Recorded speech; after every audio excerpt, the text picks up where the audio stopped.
My name is Iceman. Oh, that sounds awesome. Welcome back to DCS World. Today we're going to... This is part 1 of the Flaming Cliffs 3... of the Flaming Cliffs training series. I know it's very loud. Hold on, let me turn that down.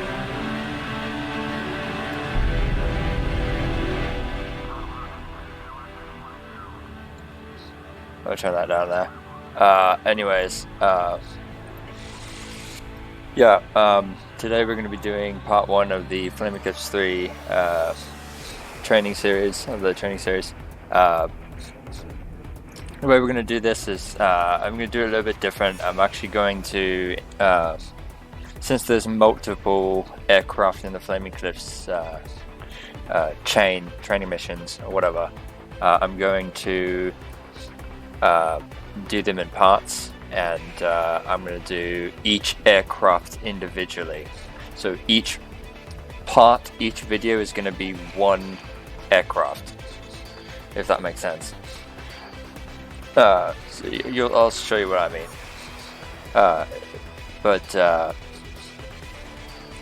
Except for this video. This video is going to have, since the Su-25 is 2 aircraft, there's 2.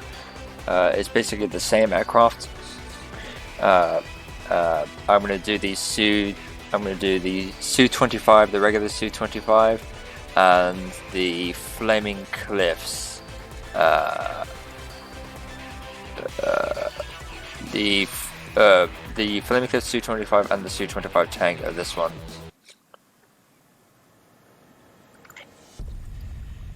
So I'm going to do both.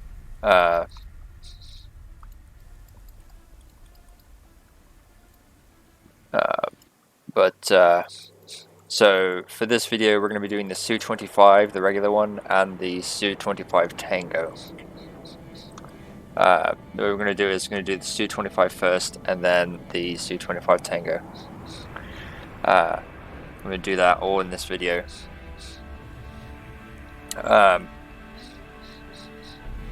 Since the Su-25 Tango seems to be more, it is low fidelity, however, it's a low fidelity aircraft, however, it's a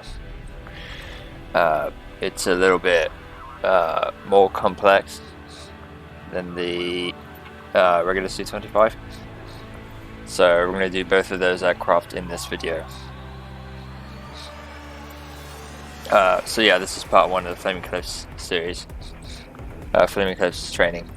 So the way I'm going to set up the playlist for the videos is I'm going to have all the low fidelity aircraft, so Flaming Cliffs training series. I'm going to have that at the beginning and then the high fidelity stuff.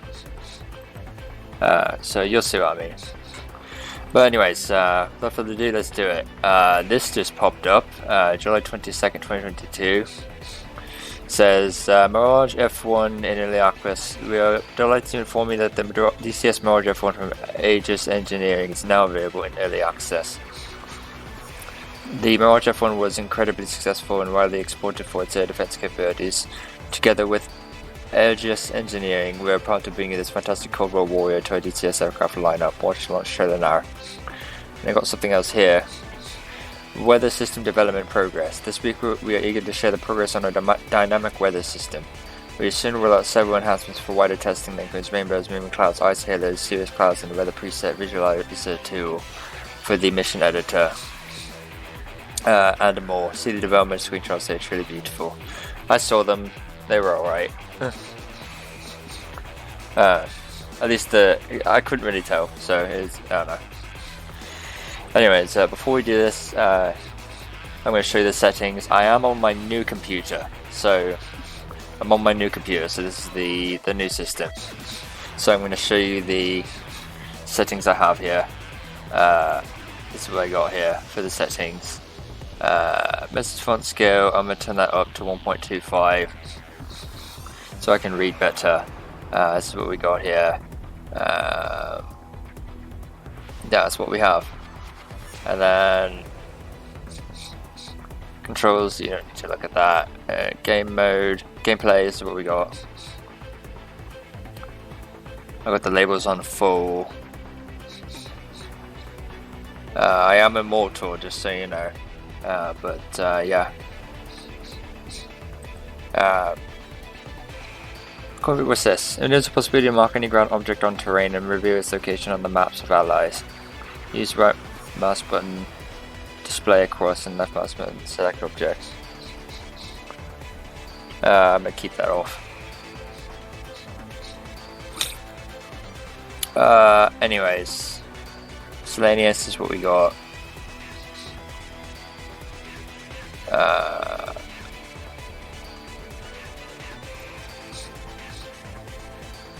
Yeah, that's what we got. Check our external views. I'm going to just stay with that actually, because it's annoying with the track IR. Keeping that like that. So track IR external views. Actually, you know what? No, it might fuck up with track IR when I go back into the cockpit, so I'm gonna keep that on.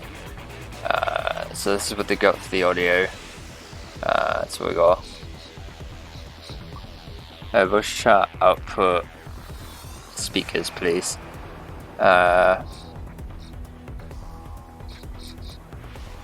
Voice chat. Keep that off. Special. We got all this. So let's do this. Let's just go through all these real quick. Wait, F16. Yeah, it's tinted. Good. So we've got there, and there.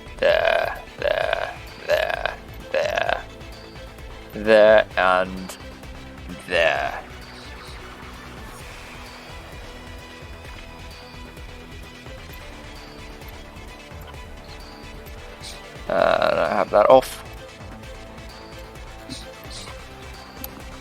Alright, so let's do it. Training. So we'll see if the game runs any smoother on this laptop. It should.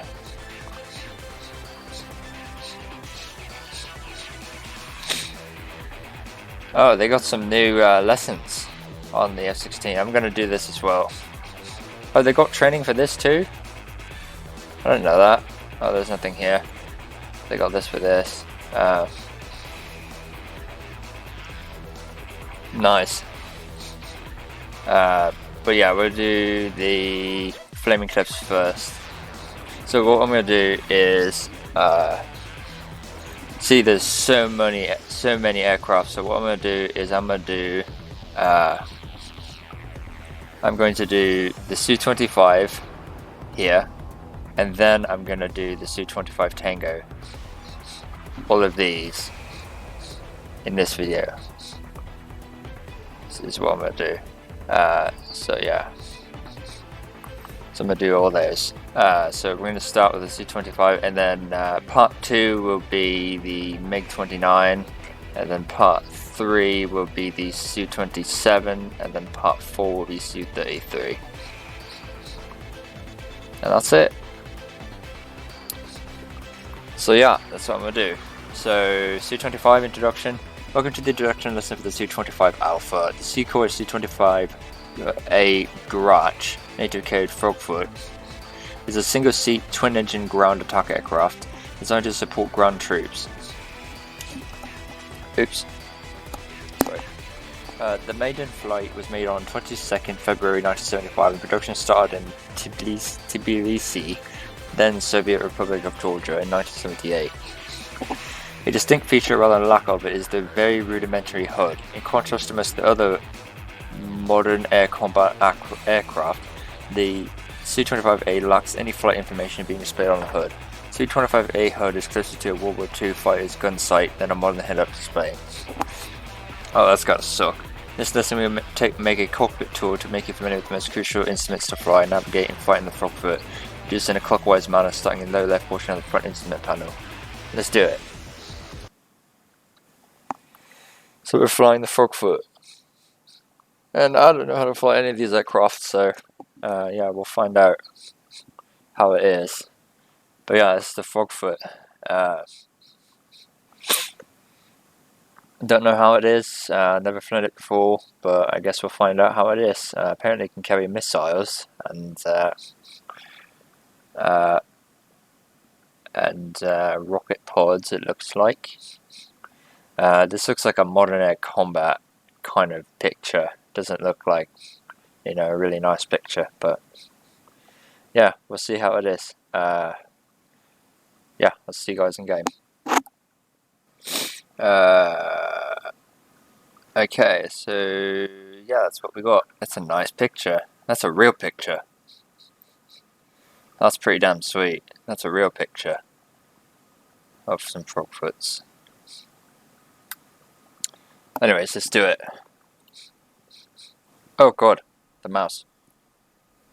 Welcome to the intro lesson for SU-25A. Oh, I can't even hear you. SU-25A Grok, later codenamed Frogfoot, is a single-seat, twin-engine ground attack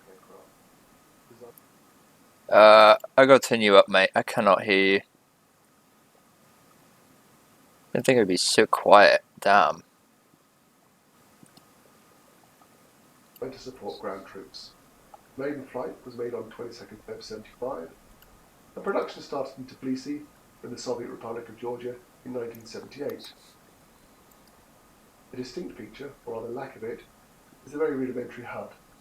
In contrast to most other Merc aircraft, the SU-25A lacks any flight information being displayed in the HUD.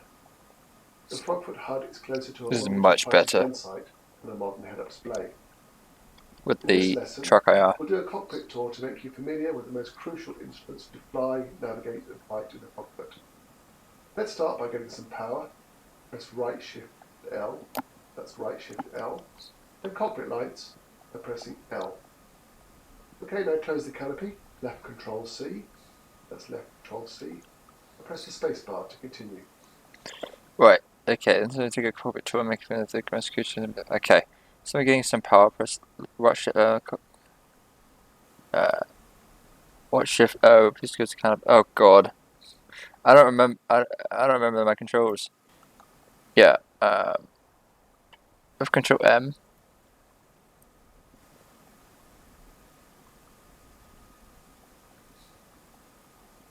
And then close the canopy.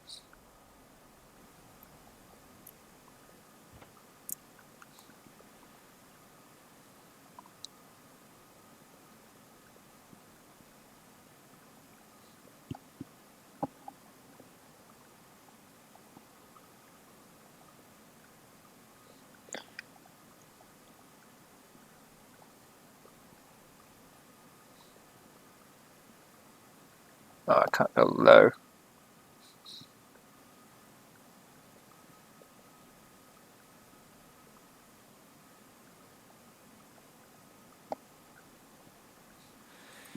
Right, okay, so let's go right, okay.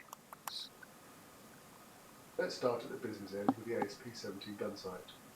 First, Barely hear this guy. to go to air-to-ground mode, then press C to select the cannon. The Gunsight symbology is quite simple. Crosshair aiming pipper appears in the centre. An arc drawn clockwise from the top of the crosshairs indicates the range to the point of the crosshairs as measured by the Clion PS, laser rangefinder, target designator, carried in the nose of the SU-25. Hold on.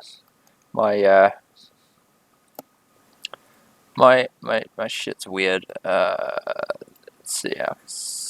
Yeah, I don't have zoom. Three lamps at the bottom of the Gunsight mounting provide additional indications. Green lamp, lower left, indicates the laser is on. Orange lamp, lower right, indicates that weapon launch or release or fire is authorized. And red lamp, lower left, below the laser green, indicates the aircraft has approached the minimum allowable employment range of that selected weapon, and the attack line should be broken off for another pass. We'll talk more about the APS-17 Gunsight in one of the weapon training missions. Now switch the laser on by pressing right shift and O. That's right shift and O. You get a green light on the left-hand corner, and the range counter on the site now has a fat bar showing the min and max range for the selected weapon, in this case the Pentagon cannons. Damn it. Also, you may need to adjust the sight with different weapons, and you can do this by winding it down. Press right Alt and H and back up, pressing right Shift and H. And just have a go at that. That's down, right Alt H, and back up, right Shift H. When you're ready, press the space bar to continue. That's so fucking confusing. Oh my god, I don't understand anything he's saying. That is so damn complicated.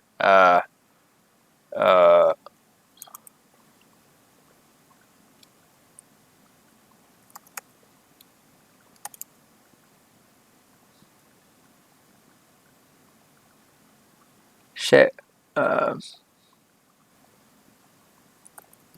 Laser, left alt, left control, L. Okay. So it's right shift O. Get a green light. On the range cut on the right, and it's a fat bar showing minimum. Okay.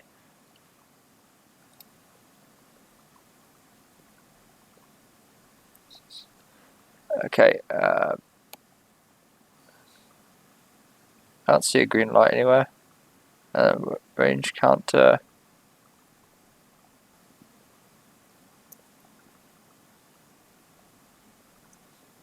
I don't see a green light, but range counter on the side, and that's a fat bar showing minimum match range. Select a weapon. Which one's min? Which one's max?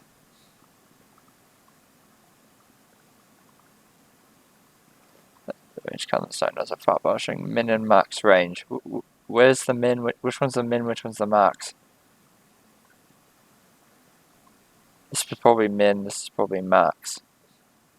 It's probably max. This is confusing. Oh, green lamp looking lower left against the green lamp at lower left. Oh, green lamp. This. Okay. So wait, let me turn it off.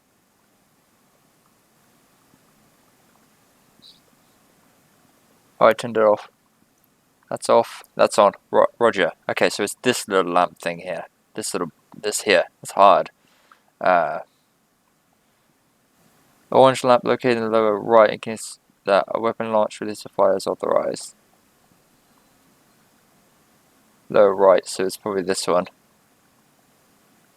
Lower right in case weapon launch. Okay. Red lamp, the lower left. Blue green lamp because the cards approached within the minimum allowed employment range. Damn it, I couldn't read that. Red lamp, blue the green lamp indicates that the aircraft has approached within the minimum allowed employment range for the approached within the minimum allowable employment range for the clearly selected weapon, and the attack one should be broken off for another pass. Oh, okay.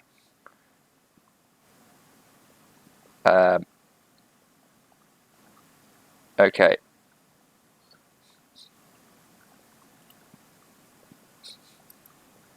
Roger. Okay. Everything's in Russian. It's useful to know how to do this. Press left alt and hyphen. That's hyphen, usually co-located with the at key. This brings up the rearm panel. There are two pick lists. Select Loadout and select Livery. Let's do Loadout. Choose any bomb for stations 5 and 6. Any air-to-surface missile or missile 4 and 7. Any rocket pod for 3 and 8. And the R60 8 AFID air-to-air missile on 1 and 10. If you leave turn 9 blank. Note, as you do this, the all-up weight changes as you add the weapons. Also note, you can change the preset amounts of chaff and fare, as well as the amount of gun ammo and the fuel load.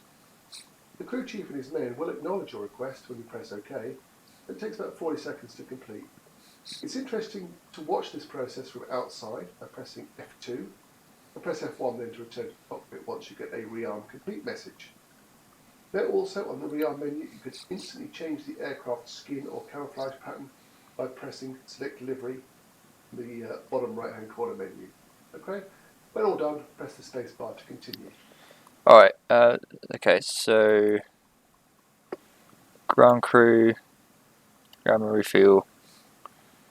Let's see, just any bombs, stations 5 and 6.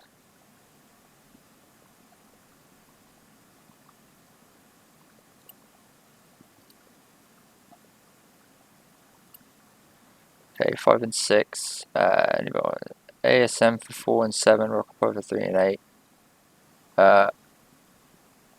ASM 4 and 7. ASM, what's that? Oh, that. 7, 4 and 7. Rocket Pod for 3 and 8.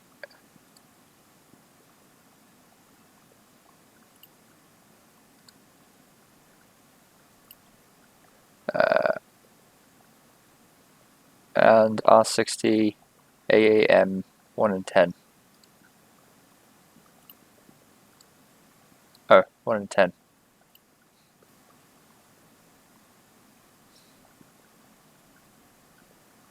Okay. The AW changes the yard weapons. Probably the weight. Business man, shaft player, achievements man, acknowledge your request. Okay. Okay. So that looks good to me.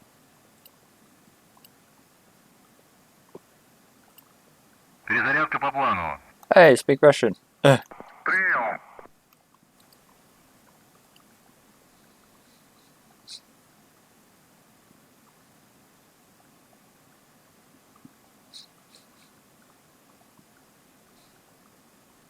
Hey, look at that. It's a big missile.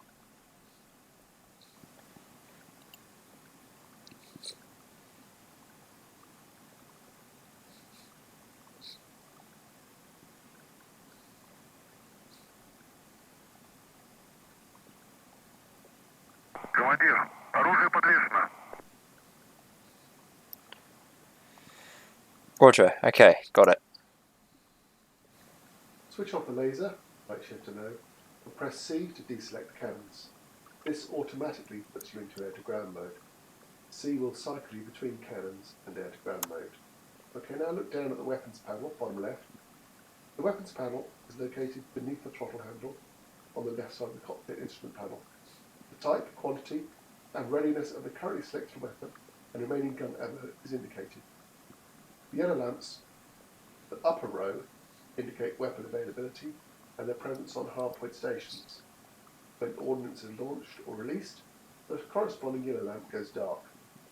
Green lamps in the lower row indicate currently selected weapons that are ready for launch or release. The currently selected weapon type is indicated on the upper right of the panel. Press D to cycle through weapons and stations. Note the changing indicator on the right side. The Russian Cyrillic B for bombs, YP for missiles, HPC for rockets. Note also the HUD as you keep pressing D. The sight position changes for each weapon, and you get a red no-drop light below the laser light. If you press C, this will also then show BNY in Cyrillic with a built-in 30mm cannon. Remember, C cycles between cannon and air-to-ground modes. The remaining cannon rounds are indicated in the lower right figure of the panel, K for full, then 3/4, half, quarter for those amounts. Press the spacebar to continue. Okay, so cycle through the weapons and stations.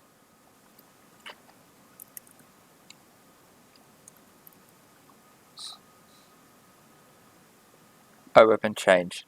Let's just see. Let's look up.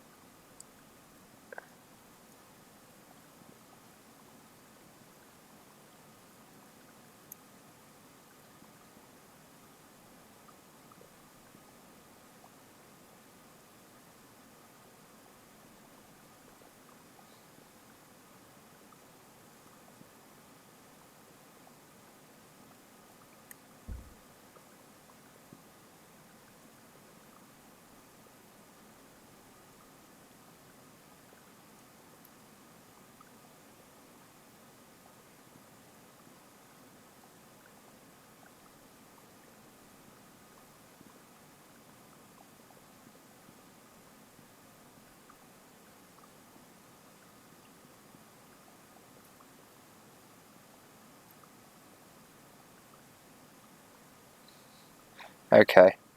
YP for missiles. B for bombs. HPC for rockets.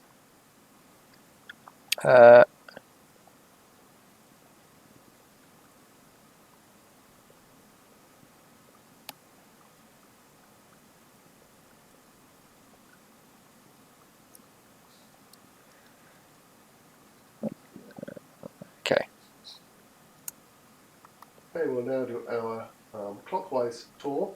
So, located lower left part of the front dash is the landing gear control lever. Pressing G, this lever moves down or up. By doing so, it will raise and lower the landing gear. Press the spacebar to continue. Okay. Right of the landing gear control lever is the so-called configuration panel. This panel shows you the position of the main gear, the landing flaps and the air brakes. Additionally, a warning light in the middle of the instruments lights up if something is wrong with one of the three mentioned systems. Press the spacebar to continue. Oh, Roger. Let me get a thumbnail real quick. Okay, so got that.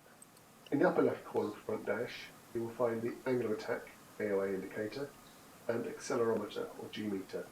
Okay. This instrument displays the current angle of attack and G load. The left part of the indicator shows the AOA in degrees, whilst the G load is shown on the right part. Okay. Warning markings on both sides show you the no-go zones for the SU-25. Press the spacebar to continue. The IAS to AES gauge indicates the aircraft's true airspeed, AES, on the inside of the gauge, and the indicated airspeed, IAS, on the outer portion of the gauge. The speed scale ranges from 0 to 1100 km per hour. Press the spacebar to continue. Let's see. 2 airspeed in the 2 of the gauge indicates been upwards. Okay. The barometric pressure indicator shows the barometric flight altitude in meters. The small dial at the bottom of the indicator shows the QNE altitude. You can adjust this with right shift and minus, and right shift and equals. Press the spacebar to continue. Let me make sure that I have that bound. Okay. It's default. The attitude direction indicator, or ADI, shows the current angles of pitch and aircraft roll. In the lower part of the indicator is a slip indicator. Changing the rudder position eliminates slipping, so try to have the indicator in the central position. On the front portion of the indicator are the required bank of pitch indicators to reach the next waypoint. When both bars are in the central position, the aircraft is following the correct course. During landings, the W-shaped glide slope deviation indicator provides instrument landing system, or INS, direction. We'll take a closer look at this instrument in the navigation training lesson. Press the spacebar to continue. Oh my god. This is complicated. Angles of pitch and low point indicator, slip indicator. Oh, this. Changing my position, slipping. Okay.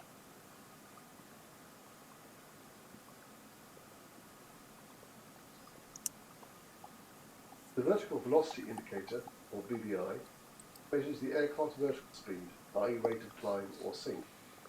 The slip indicator backs up the slip indicator on the ADI. The turn indicator shows the turn direction, though the rate of turn is only approximate. This helps you to see if your SU-25 is climbing or diving. Extremely important in poor visibility.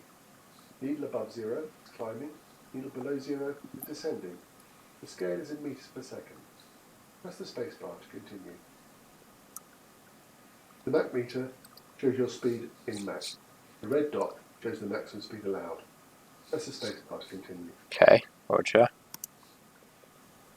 The SPO-15, the Berioisa radar warning receiver, or RWR, display indicates any threat radars illuminating or painting your aircraft.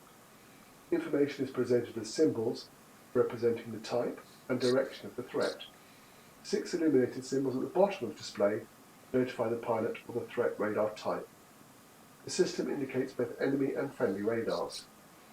Detailed information on the RWR is provided in the flight manual. Press the spacebar to continue. Oh my god, it's confusing. The warning lights panel incorporates all warning and advisory lights. Press the spacebar to continue. Okay. The fuel quantity indicator shows the fuel remaining in all tanks, P. Fuel quantity T shows the fuel remaining in feeder tanks in kilograms. If external fuel tanks are carried, a warning light indicates that they are nearing empty. Press the spacebar to continue. OP. P and T. P is all tanks, fuel quantity, feeder tank in kilograms. Morning lighting is doing it. Okay. These are the Interstage turbine temperature indicators. The temperature shown is in degrees Celsius. Press the spacebar to continue. Let's see something real quick.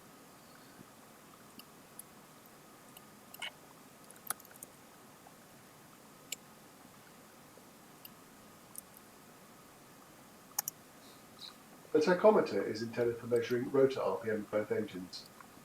Measuring is indexed in percent for maximum rotor RPM. Press the spacebar to continue. Rotor RPM, but okay. This is the clock.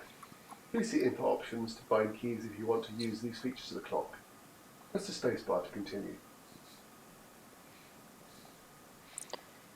Let me just see the clock here. Clock.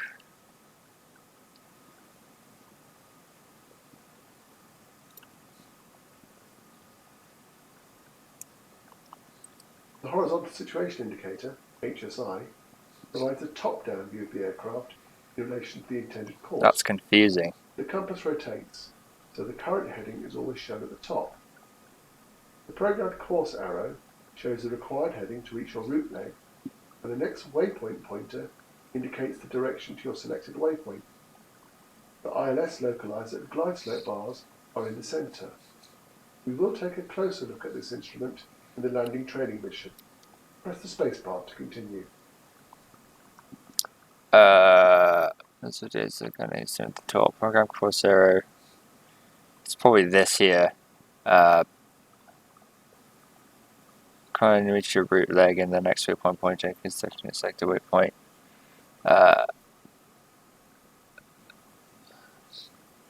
Oh, so it's this.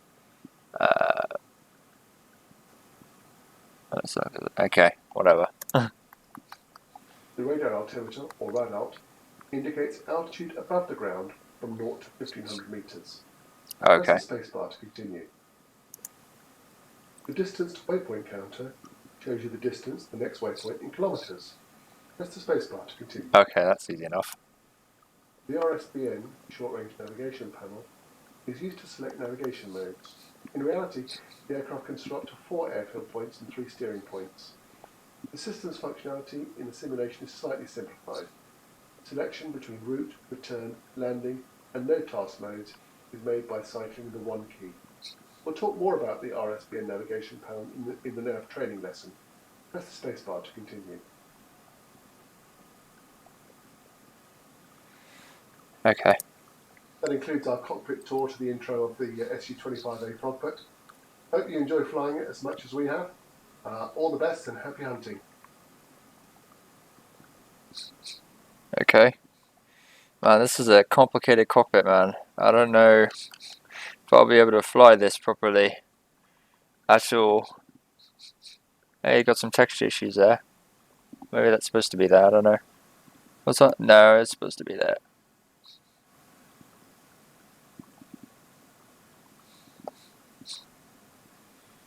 Yeah, this is complicated. My trucker is a little weird. I'm not tall enough on my, not high enough on my thing. But yeah.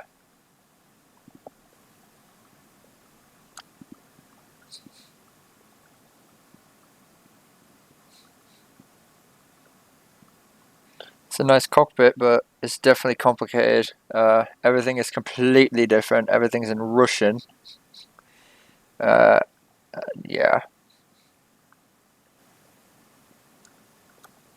Is there a canopy? Is there a canopy jettison? Oh no. You just eject basically. Well, I guess you could just open the canopy at, you know, doing flight, but that's obviously not wise. But yeah, that's that.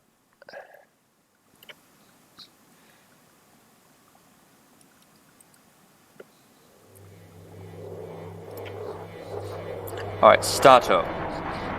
Welcome to the Su-25A Frogfoot. The Frogfoot, also called the Grot, is a very capable ground attack aircraft that can destroy most anything on the battlefield. In this lesson, we learn how to stop the Su-25A, taxi the runway, and take off.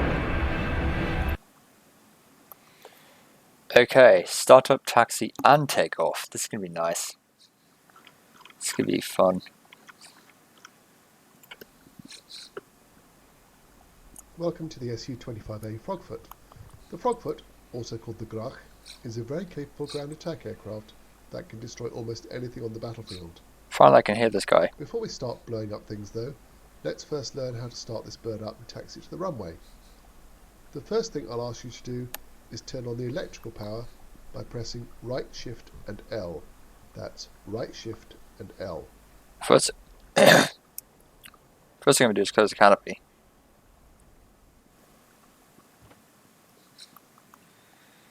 Alright, let's shift it. Okay, left shift M for me. Oh no, left control M, sorry. There we go. It's a little laggy, but I With the got it. electrical power now engaged, you can see that many instruments and cockpit lights come to life. Before moving the aircraft, make sure that more than 3 minutes have elapsed in order to let the HSI gyro align properly. That's horizontal situation indicator. Now that we have power, let's turn on the nav lights by pressing right control and L. That's right control and L. I think it's left control L for me, right?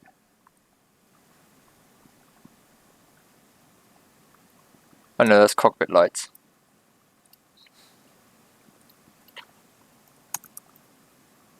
Left control N. Next, let's close the canopy by pressing left control and C. That's left control and C. Did already.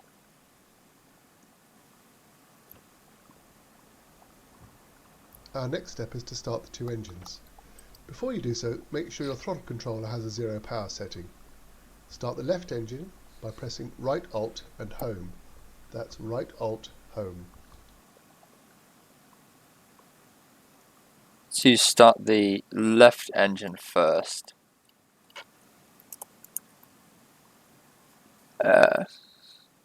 Left control home, left alt home, right. I totally forgot what I did with these. Home. With the left engine started, press right control and home to start the right engine. That's right control and home to start the right engine.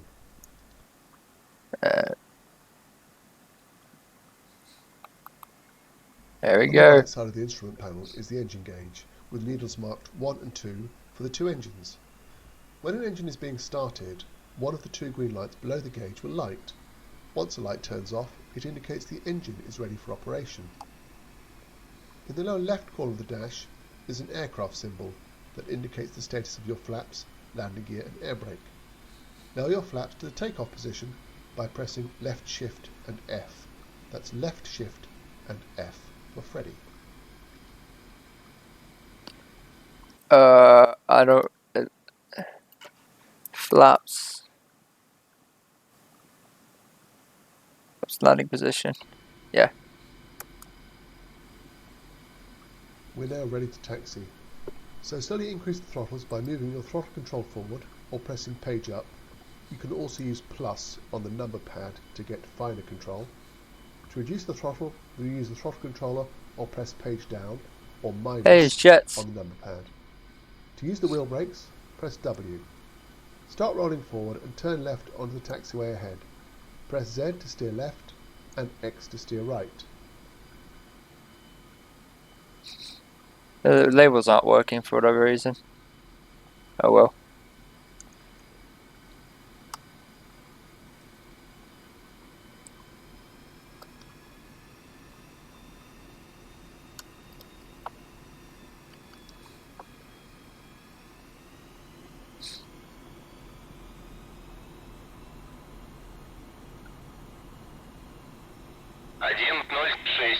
Ассистент, разрешаю руление на полосу 8.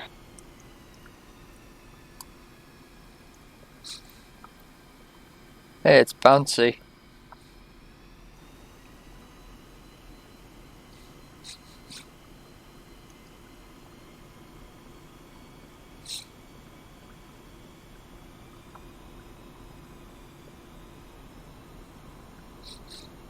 Need a lot of power to Nice taxi. job. You're now heading in the right direction. Keep your taxi speed around 30 km per hour. You'll have to guesstimate that. As you taxi, use small and smooth rudder corrections to keep you aligned in the centre of the taxiway.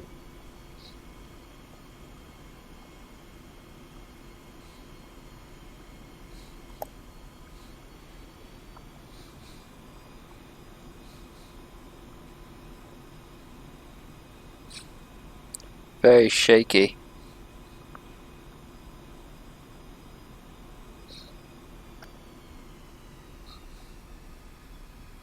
At the fork here, turn right to reach the runway. This is cool. Shakes a lot though. Like how much As it you shakes. taxi, you can go to the external view by pressing F2 and return to the cockpit by pressing F1. You can zoom in and out with the mouse wheel or keypad star and / keys. Rotate the view using the mouse or keypad directional keys.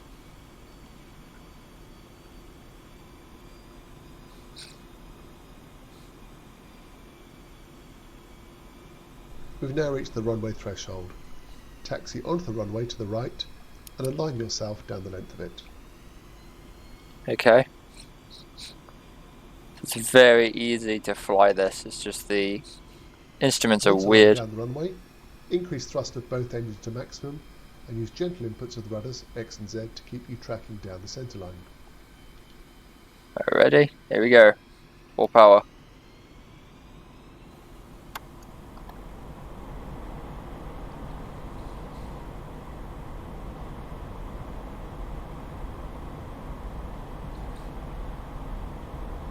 When your speed, as indicated on the speed gauge in the upper left corner of the instrument panel, indicates around 250 clicks, gently pull back on the controller and allow the aircraft to fly itself off the runway. Don't yank the controller back to force the aircraft into the air. Okay, got it. I'm in the air. With the positive climb established, raise the landing gear by pressing G, then raise the flaps by pressing F.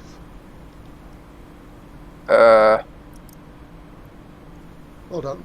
That concludes the lesson on starting up the Su-25A, taxiing and taking off. You can end the lesson now by pressing the escape key. Whatever you decide to do though, happy hunting.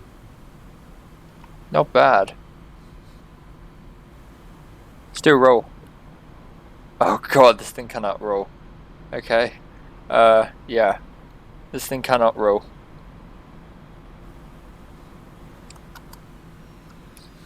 Alright. That was pretty fun. It's just, the hard thing about these aircraft is that everything's in Russian and it's a different way of looking at things and reading stuff. Alright, okay, so air-to-air missiles. We're almost done. In this lesson you learn to use the R60M infrared guided short-range air-to-air missiles. Alright, R60 air-to-air missile, this is dope. Alright, let's do it. Oops. Although the Su-25A was built to kill ground targets, it does have a limited air-to-air capability when loaded with a pair of wingtip-mounted short-range R60 air-to-air missiles. I have the lesson paused as we discuss the missiles. Go ahead and press 6 to enter air-to-air mode. 6, okay. Did that. In the centre of the sight glass, we have the Seeker aiming cross. The missile seeker is fixed straight ahead of the aircraft. Press the spacebar to continue. The R60, or AA-8 Aphid, known by its NATO code name, is a short-range, infrared-guided air-to-air missile. At altitude it has a max range of 8 km, lower down the weeds about half that, 4,000 metres. Given its small warhead and susceptibility to being deceived by flares, a single R60 cannot be guaranteed to hit and destroy an enemy aircraft. As such, you may need to fire both with a short interval at any target. Press the spacebar to continue. Is it a rear aspect or all aspect? That's what I'm wondering. I've placed a UH-60 target helicopter about 6 clicks ahead of you. Fly the aircraft to place the aim across in the centre of the sight glass over the target. When you hear a high-pitched tone, it indicates the missile seeker is locked onto the target. When you have a locked tone, You can fire the missile by pressing and holding the spacebar or your trigger. Trigger, okay.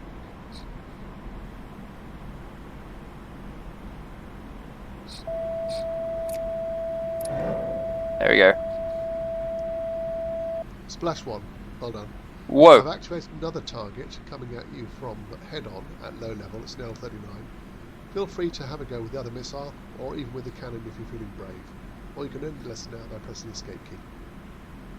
Okay, well I'll just end the lesson now since that was everything. So let's do it. Quit. Dive bombing. Dive bombing technique using cluster freeform munitions. Dive bombing.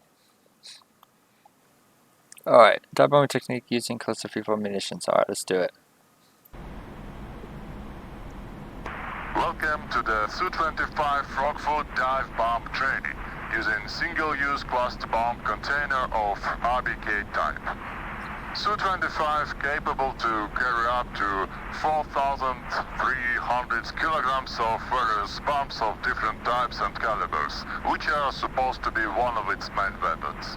I like how this guy's It's Russian. very robust and easy to fly aircraft with almost no particular difficulties in the weapon usage.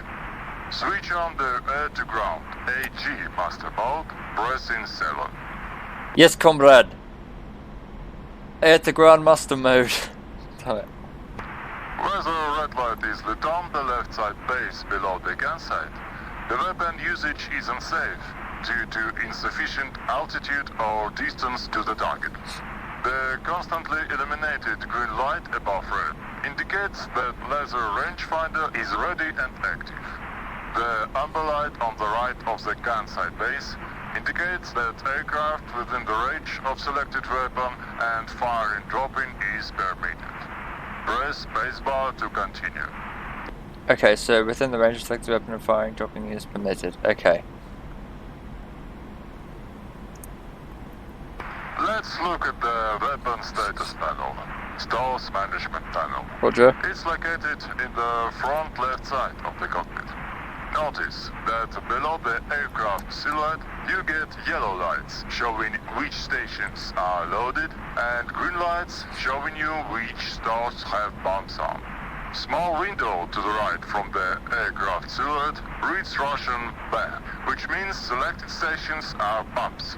Use D to switch between stations. Ensure that outside stations are selected and press spacebar to proceed.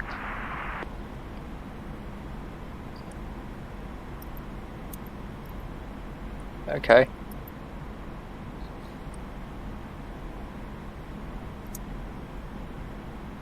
For training purposes, we have loaded 4 RBK 500s bomb containers to internal stations and 4 RBK 250 bomb containers to external stations.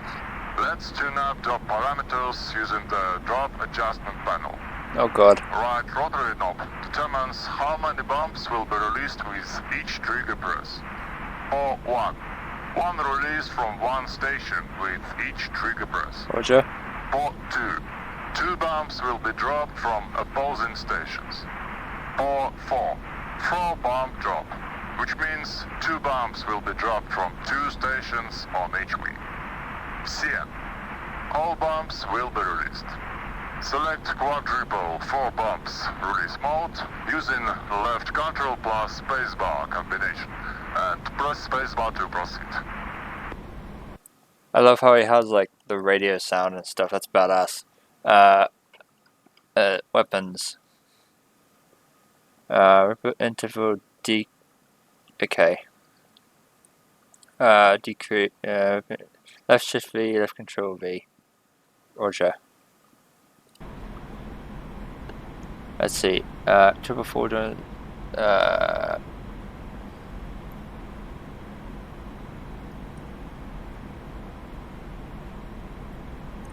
Shit, that's the wrong one.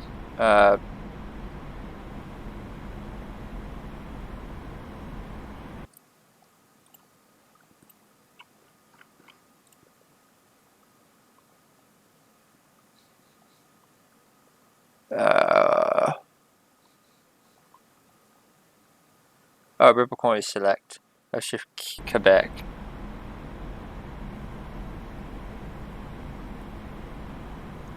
Okay, got it. Left dropper knob selects interval between bump releases in the drop when multiple release mode selected. Zalp, salvo, simultaneously. 0.1 to 0.4, interval in seconds, where 0.1 means 100 milliseconds and 0.4, 400. Serie Game MBD means each new release of a cluster munitions occurs only after previous munition is fully unloaded of all sub-munitions. Press 3 to select 0.4 to 400 millisecond interval and press spacebar to continue. This is confusing as hell. Oh my god. Like, just understanding this is just like, okay, each new release of the cluster munition occurs only after previous munitions fully unloaded or with sub-munitions. Okay. Press 3 to select 0.4, 400, okay. So...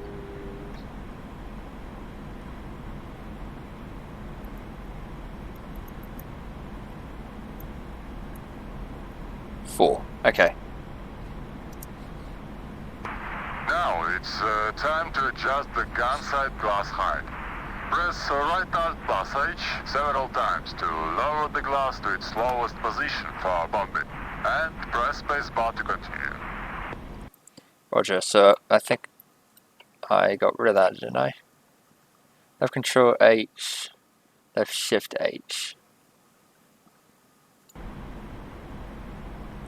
Control H. Oh! That's what I need, okay. So that's for bombing.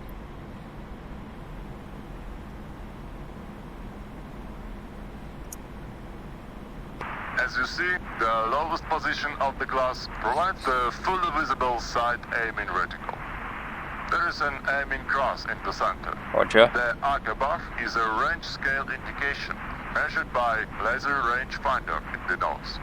A small triangle indicator above the arc shows current aircraft roll. We have to set it to 0 position while targeting. Fail to do so will lead the bumps miss the target. Press spacebar to continue. Roger.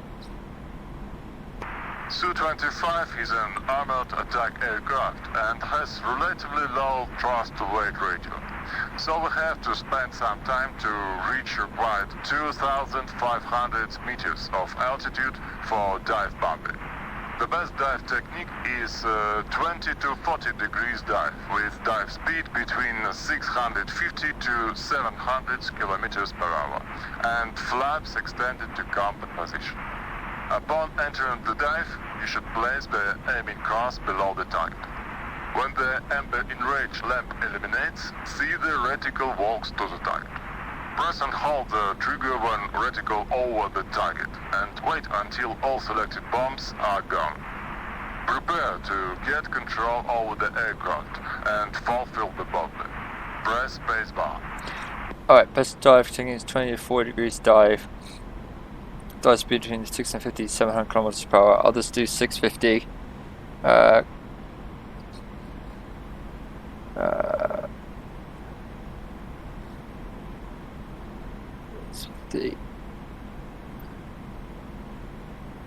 Flaps in the combat position, upon entering the dive. Oh, place the aiming upon entering the dive, you should place the aiming cross below the target. The other in-range lamp eliminates reticle walks to the target. Okay, got it.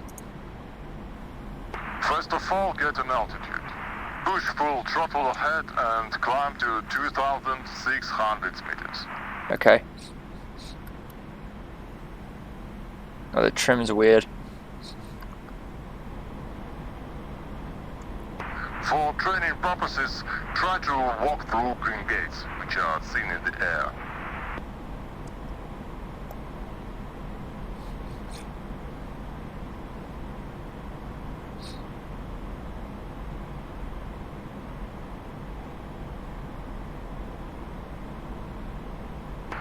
Reaching 2,600 meters, level of flight and maintain 5 to 600 kilometers per hour.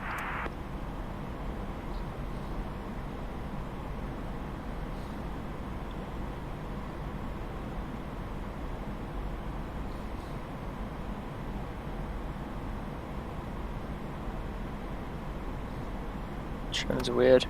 Where's the speed? Walk into the airfield. Watch orange smokes, which are placed in the target area.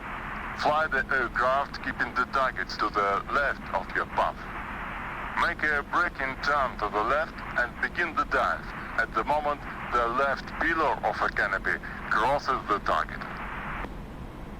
Okay, left pillar of the canopy crosses the target, make a break We're turn left. close enough to enter the dive. Press F to extend flaps into combat position. Okay, fuck, what is it? Flaps. Control F. Switch on the laser rangefinder, pressing right shift plus O. Fuck, I don't remember what it was. Laser. Control.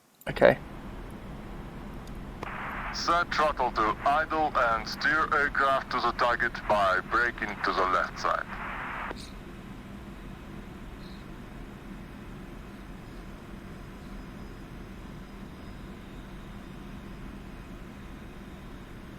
Point the reticle below the target. Level the wings while keeping desired reticle to target position.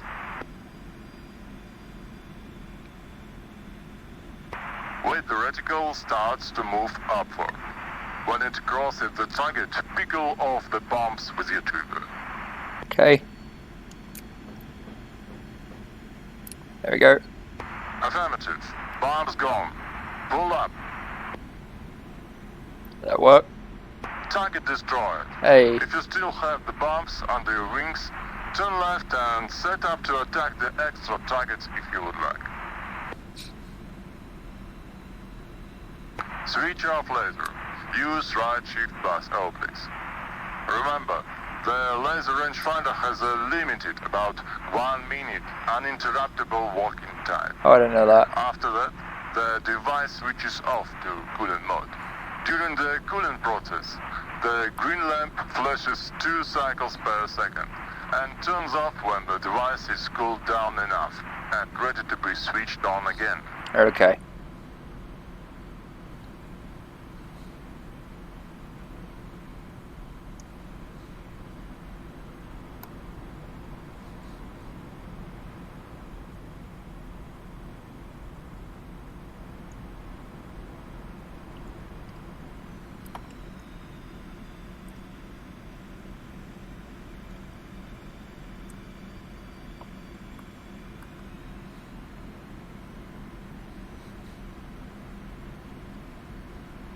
Got any more?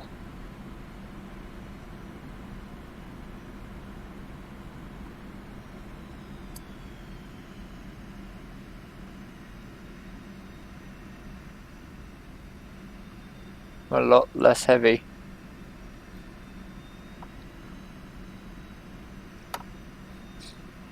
Go for one more bomb run.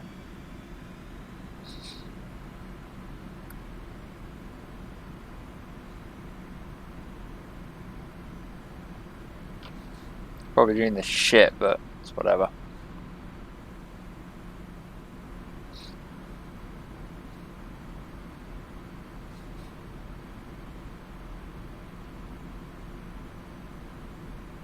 It's one aircraft that made it. Oh no. Let's do this real quick.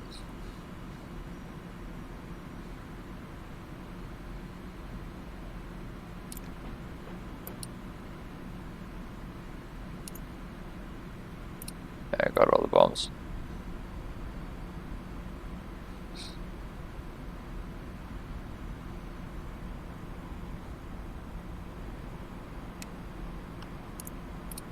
I don't know if I got them or not. I have one more, right? Yeah, one more. That's it. That's all the bombs.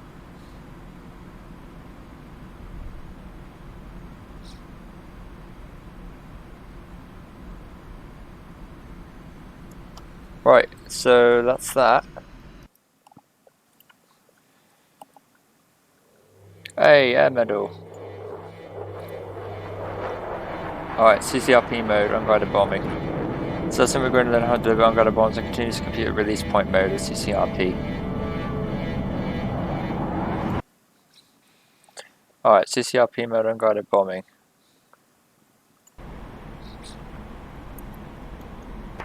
In the previous lesson, we learned how to put the bombs on the target using Ccip mode. This is cool. In this lesson, we'll learn how to do it using the Continuously Computed Release Point mode, or CCRP.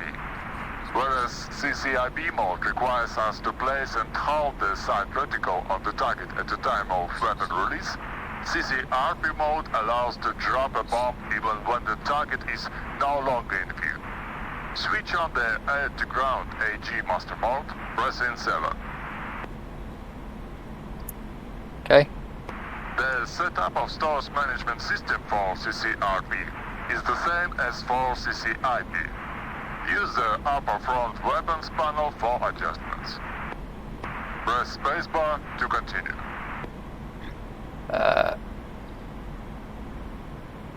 Okay. We'll be using high-explosive FAB-100 type low-drag free-fall bombs from quad ejector rank to destroy armored targets, while cluster bombs of KMGU type will be used to destroy stationary aircraft on the ramp. Each of KMGU type munition contains 96 sub-munitions. Stores management system utilizes a special KMGU adjustment present for such type of munitions labeled as Russian Seria KMGU MBD. Using V key, select Seria KMGU MBD position of rotary knob and press spacebar to continue.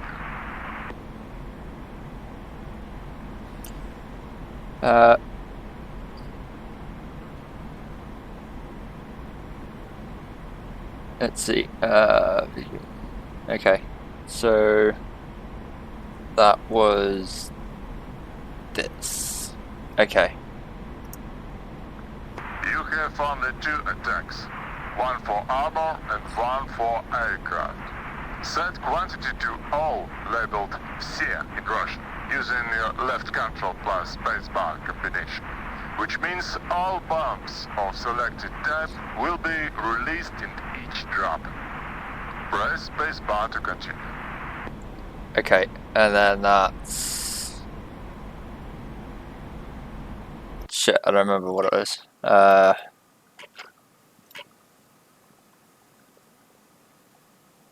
let's shift Q.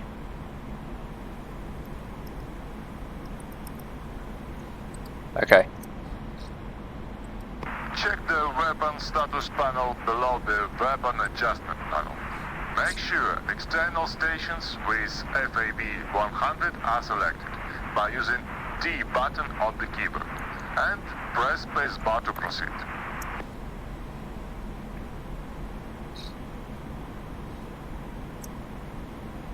Now, it's a time to adjust the gunsight plus height.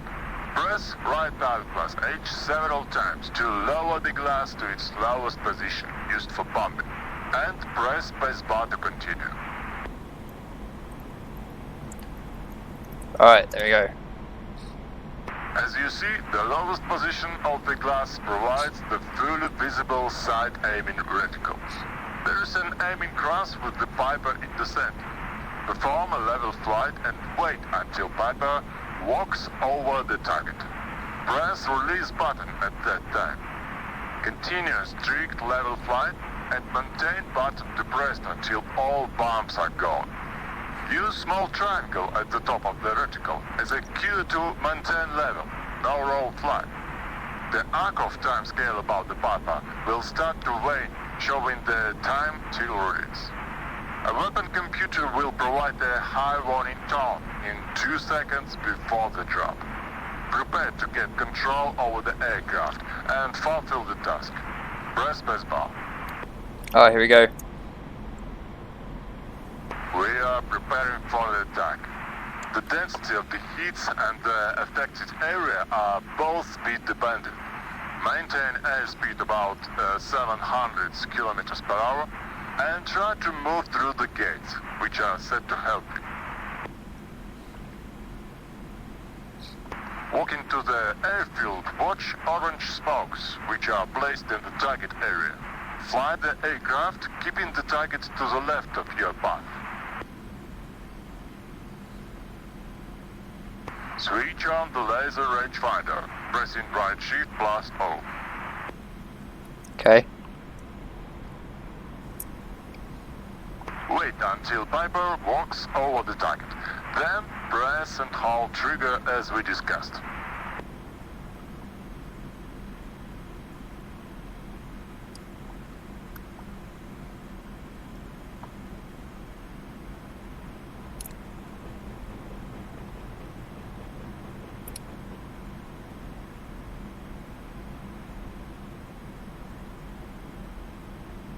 That work?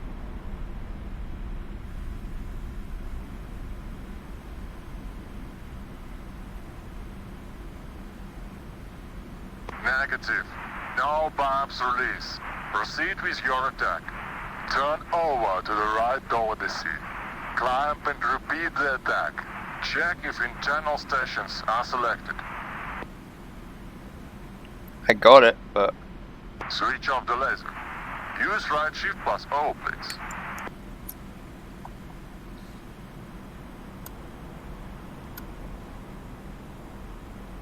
that's supposed to happen?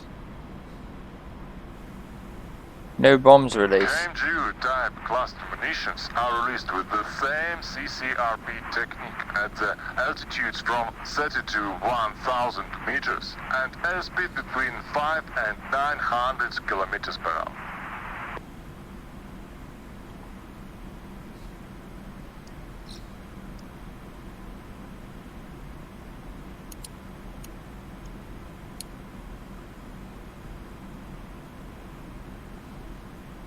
The only difference is that we need to take into account the time the doors of container goes to open position. So, press the trigger at a point which somewhat 1-200 meters below the target.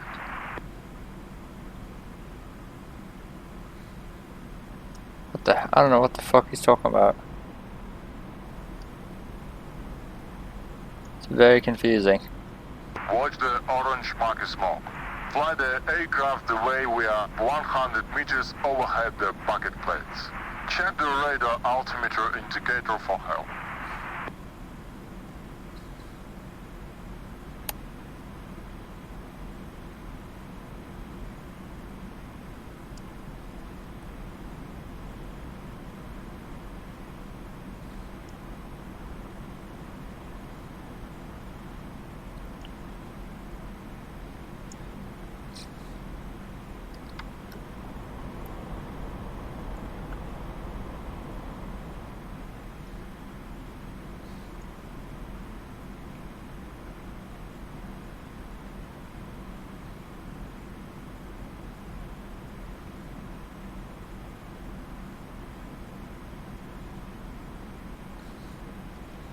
This truck car is a little weird, but whatever.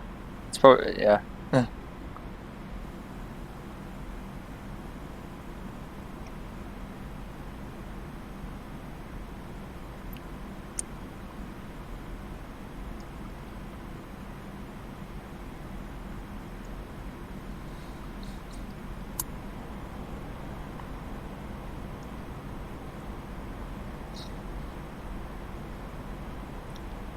Alright.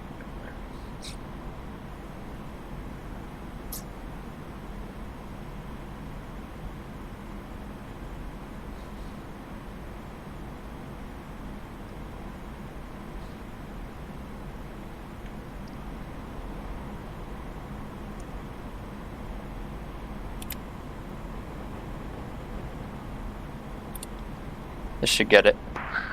Yes. Turn over to the right over the sea and attack stationary planes using KMGU cluster munitions. No, I got him. Affirmative. Bombs go. Second target destroyed. Nevertheless, first target is dead intact. Press left shift plus R to restart and train bumps drop from quad ejector rack once more. Alright, I will do that.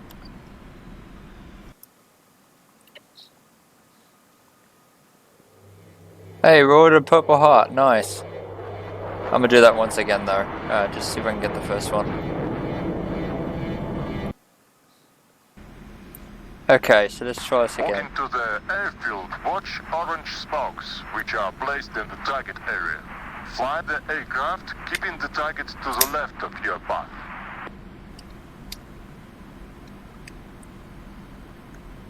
Switch on the laser rangefinder, pressing right shift plus O. Wait until Piper walks over the target. Then press and hold trigger as we discussed.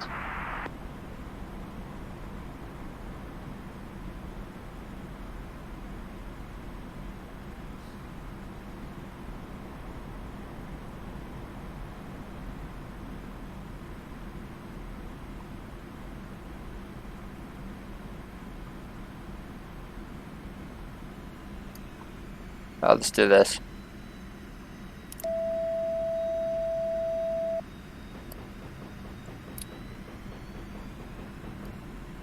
Target destroyed. There we go. Turn over to the right over the sea and attack stationary planes using KMGU cluster munitions. That was really fucking hard because I hit it and it didn't do anything. Switch off the laser. Use right shift plus O, please. It's a hard aircraft to fly.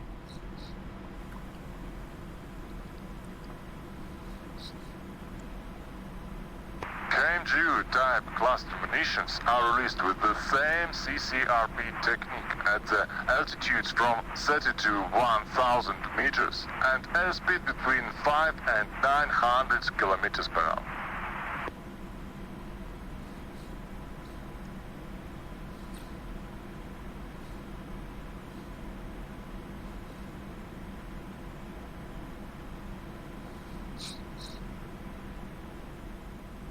The only difference is that we need to take into account the time the doors of container goes to open position.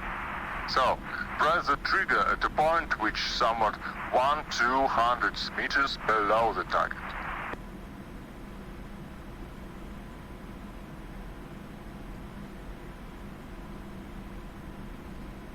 Or below the target. Watch the orange marker smoke. Fly the aircraft the way we are 100 meters overhead the bucket plates. Check the radar altimeter indicator for help.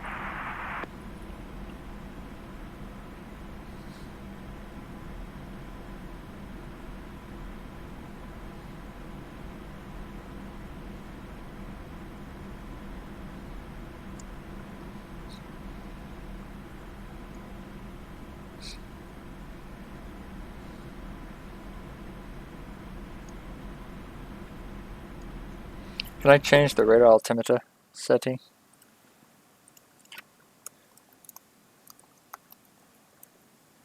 Oh. No, I can't.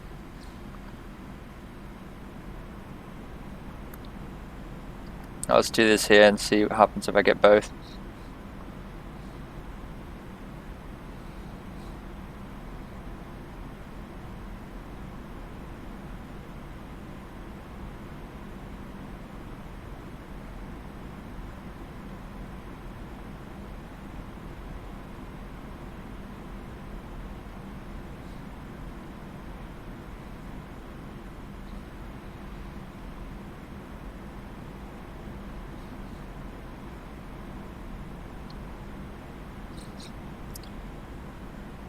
So I don't get how the CCRP thing is different than the CCIP. It looks the same.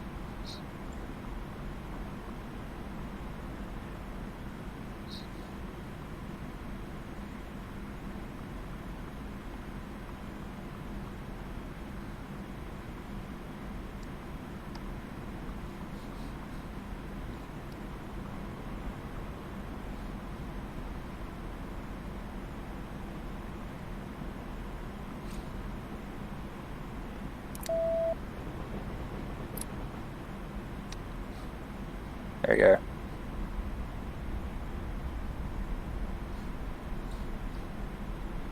Did it. Great job. Both targets destroyed or damaged. Mission complete. Press escape to exit the lesson. There we go, I did it. Finally. Oh no. That was close. I did it. Alright, so that's it for the Su-25, the regular one. Now we're going to do... we're going to be doing... this.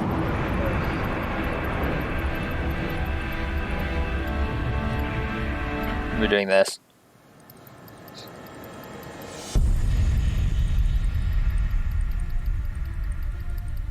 So I'm going to be doing this aircraft. But first I need to check something real quick. I need to do something real quick before we do this. Alright, so we're going to be doing the Frogfoot Su-25T now. It's the second part of this video, last part basically. Before we do that though, I'm going to show you what I have here. There's something I changed. I don't remember exactly what I changed. Audio, yeah, that's the same. I don't remember. I don't remember exactly. I found out why everything was in Russian. Avionics language was in native, so I switched it to English. So everything should be in English now. So that should be good. Yeah, that should be good.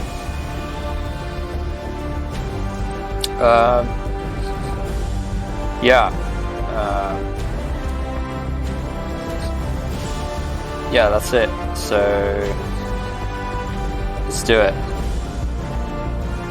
I'm on my new computer doing this, so as you know. So yeah. Right, so training Su-25T aircraft startup, taxi and takeoff. In this lesson we'll practice starting the Su-25T from the ground, taxi to the runway and takeoff.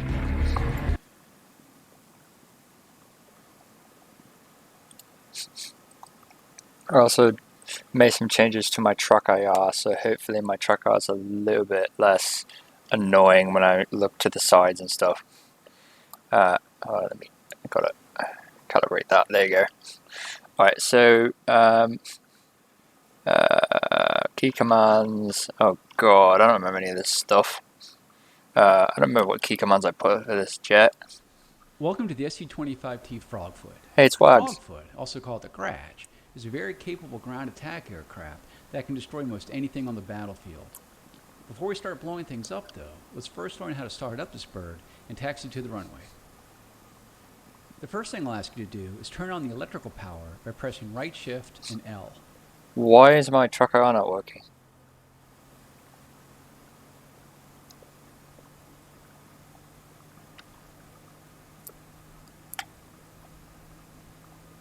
What the hell?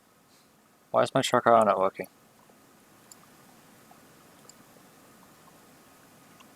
Oh, my truck IR wasn't detected. Why? Why is my truck IR not detected? What the fuck?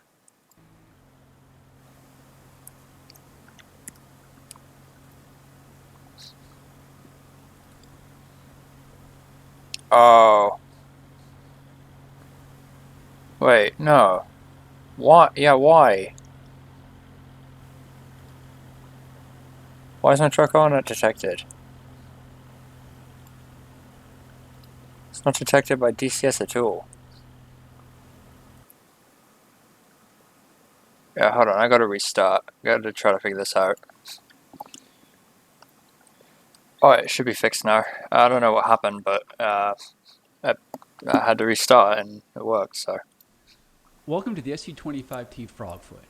The Frogfoot, also called the Grudge, That's better. is a very capable ground attack aircraft that can destroy most anything on the battlefield. Before we start blowing things up though, So much let's smoother. learn how to start up this bird and taxi to the runway. The first thing I'll ask you to do is turn on the electrical power by pressing right shift and L. I don't know what the fuck I had for the stuff. I don't know what the hell I had for the keybinds. It's not left, right shift and L, that's for sure. That's what it looked like. I'm an ugly aircraft, but okay, whatever. It's a truck there. Yeah, okay, so I think it's left control M, question mark? It's lagging. Yeah. With the electrical power now engaged, you can see that the heads-up display, or HUD, Hey, we actually have a comes HUD. to life, as well as many instruments and cockpit lights. Before moving the aircraft, make sure that more than 3 minutes have elapsed in order to let the horizontal situation indicator gyro to align properly. Now that you have power, let's turn on the navigation lights by pressing right, control, and L. Fuck, I don't remember what it was. I know what it is. I think I said navigation, so N probably. Right. Next, let's Okay. close the canopy by pressing left, control, and C. Control C, Roger. Our next step is to start our two engines. Before you do so, make sure your throttle controller has a 0 power setting. Start the left engine by pressing right, Alt, and Home. It's left control home for me, I believe. To see what it look like on the outside. They can't be closed. That's what we look like.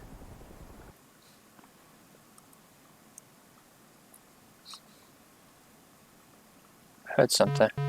What the hell? Why is that blowing at me?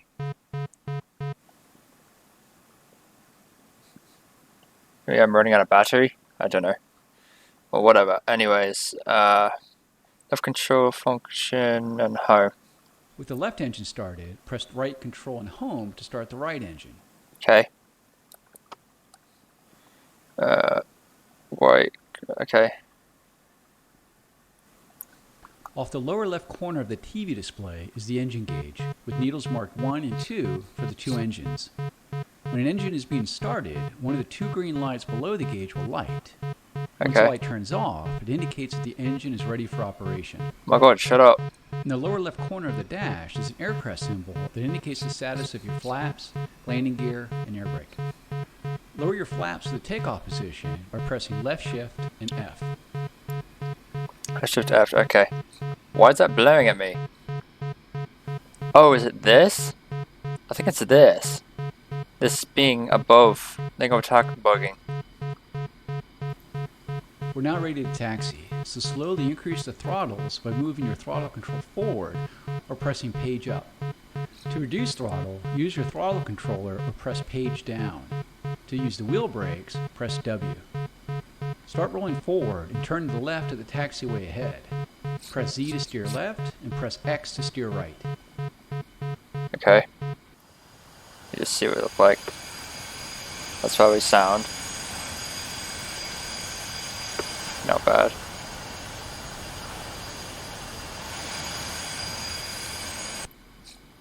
Hey, it stopped. Yeah, it was that. It went back. Okay, so that's got to be that. Alright, so low power.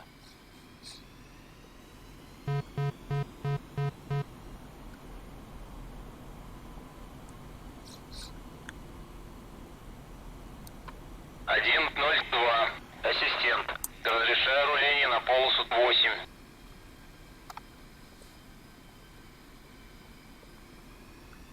Why are these all enemies? Nice job. You're now heading in the right direction. Keep your taxi speed around 10 kilometers per hour. As you taxi, use small, smooth rudder corrections to keep you aligned on the center of the taxiway. Or maybe red is not necessarily enemy, it's whatever team you're on. So if you're red, so if you're on the red team or the enemy team, all your friends will be red. Is it team? Are the colors of the labels team based or is it color based? Like, is it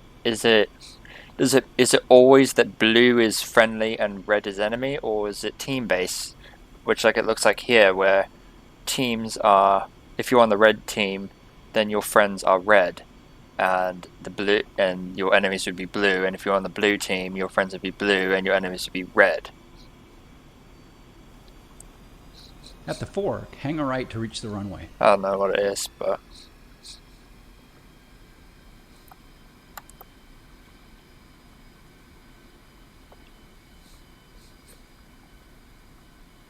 As we taxi, Oh, God. you can go to external view by pressing F2 and return to the cockpit by pressing F1.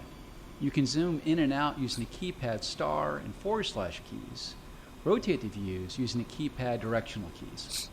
I got rid of those. Get rid of those keybinds. Because you can do all of it with the mouse. Why am I shaking so much? We've now reached the runway threshold. Taxi onto the runway to the right and align yourself down the length of it. It's on my truck IR, is it? No, it's the plane. Once aligned down the runway, increase thrust of both engines to maximum and use gentle inputs on the rudder, X and Z, to keep you tracking down the center line. Right, ready? Here we go. Full power.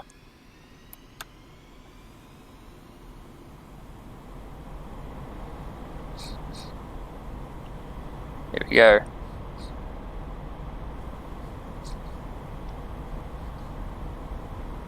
When your airspeed, as indicated in the top left corner of the HUD, indicates about 250 kilometers per hour, Oh god! gently pull back Whoa. on the controller Bro, and what are you allow the doing? aircraft to fly itself off the runway. Слет Don't Jesus! yank the controller back to force the aircraft into the air. As Whoa! mentioned before, your airspeed in kilometers per hour is indicated in the top left corner of the HUD. In the top right-hand corner of the HUD is your altitude in meters. Between the altitude and speed indications My is your God. heading tape. With positive climb established, raise the crushing landing into that gear by guy. pressing G. 105 в воздухе. Yeah, you're airborne now, mate. In the Someone's center of the HUD crushing is the into me. pitch and roll indication, and along the right side of the HUD is your pitch ladder and vertical velocity indication. Okay. Go ahead and raise the flaps by pressing left control and F. Okay. That work? There we go. Oh god, I'm stalling.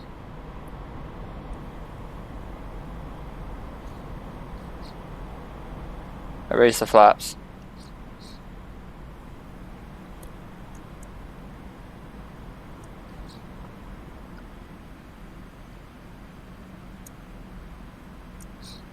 I raised the flaps. What now?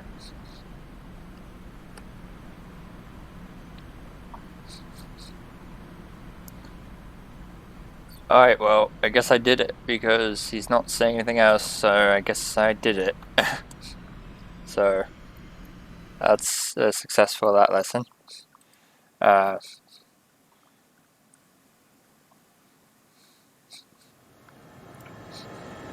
Basic flight controls and navigation.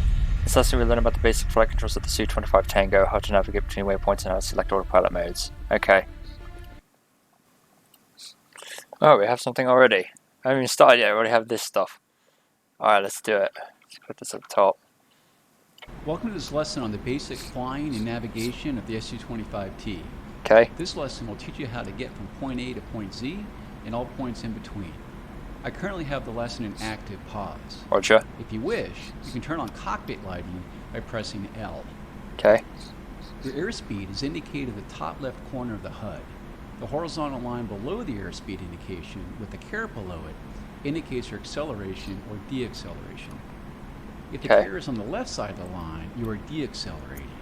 If it is in the center, your speed is not changing, and if it is on the right side of the line, you are Let's talk accelerating. about this. The smaller number above is your set airspeed for that leg of the route Okay. in your navigation mode. Alright. Press the spacebar to continue. Alright, that makes sense. Your altitude in meters is indicated in the top right corner of your HUD. An R to the right indicates it is radar altitude, or height above ground, Guaranteed. not barometric, height above sea level altitude. The smaller number above is your desired barometric altitude for that leg of the route. Press the spacebar to continue. Guarantee if I had it on native, the avionics language in native, this would be like P or some shit, and this would be like, because P, the letter P, or I think it's pair in the Russian.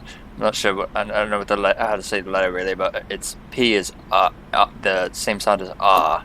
So if you see a P in Cyrillic, it means it's the same sound as R, so So yeah.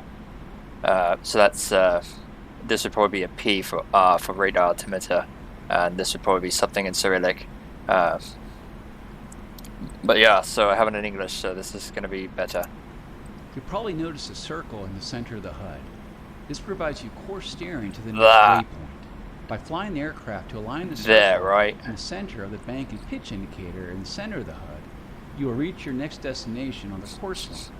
The course line is the direct line between two waypoints. Press the spacebar to continue. Okay. In the bottom center of your front dash is a horizontal situation indicator, or HSI, Oh, this. that looks like a compass. The yellow needle points directly to your next waypoint, and the top left field indicates the range of kilometers to that waypoint.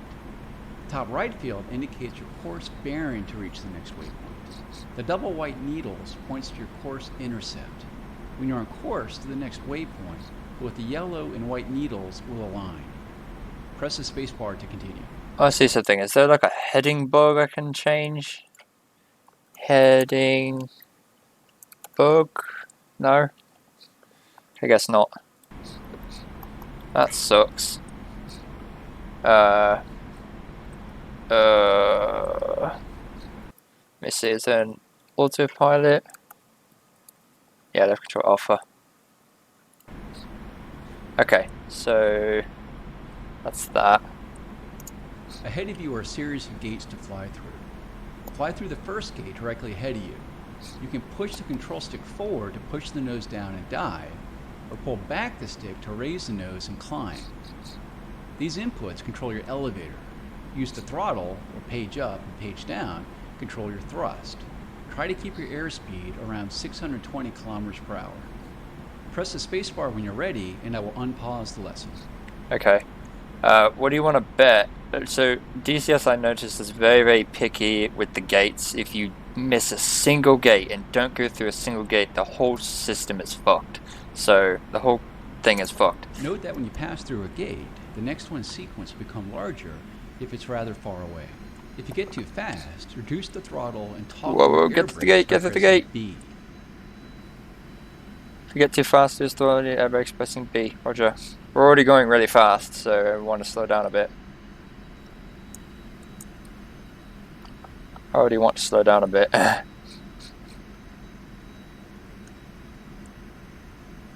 The next gate is above you and to the left. To change your heading, use your aircraft's ailerons to roll the aircraft to the left by moving your control stick to the left, and then gently pulling back on the stick until you are aligned with the next gate. That's better. Just like that, right? Alright, we're getting a little slower. It's 440 kilometers per hour, which is fucking weird. The next two gates are below you and to the right. This time, roll the aircraft to the right and lower your nose to fly through the gates. Doing that is not bad. I don't like how you can't see much in this cockpit. Oh. Go up, up, up, up, up, up. There we go.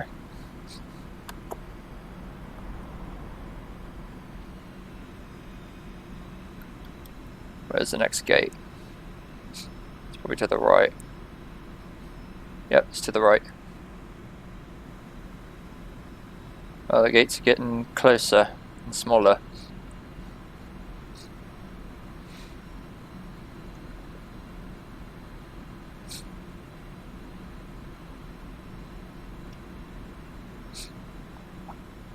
So we're just doing this the whole time, just flying through these gates.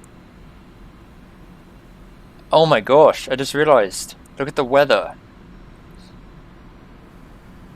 I need to get through this real quick.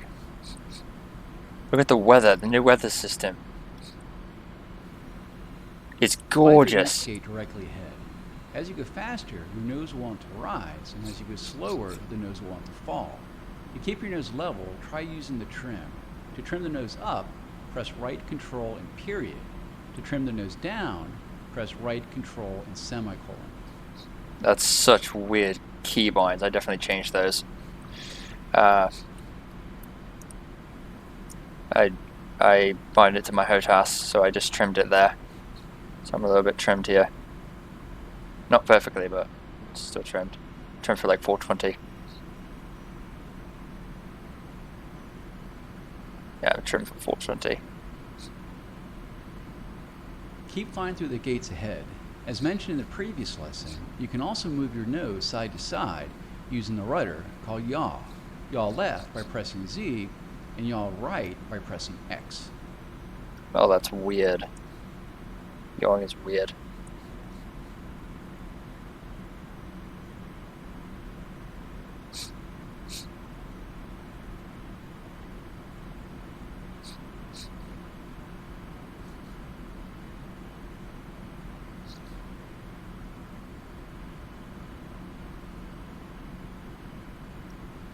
In the lower center of the HUD, you can see the range indication to the next waypoint. Oh, roger. So it's the 1.4.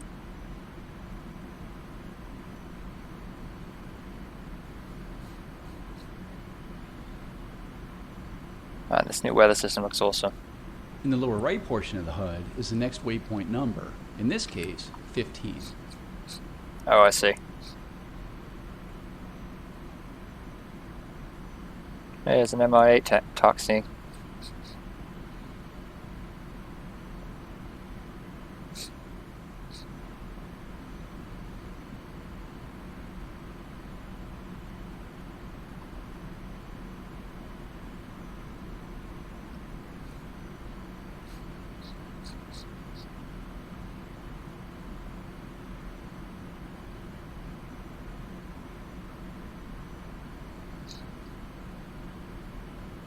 Yeah, I'm trimmed for 420.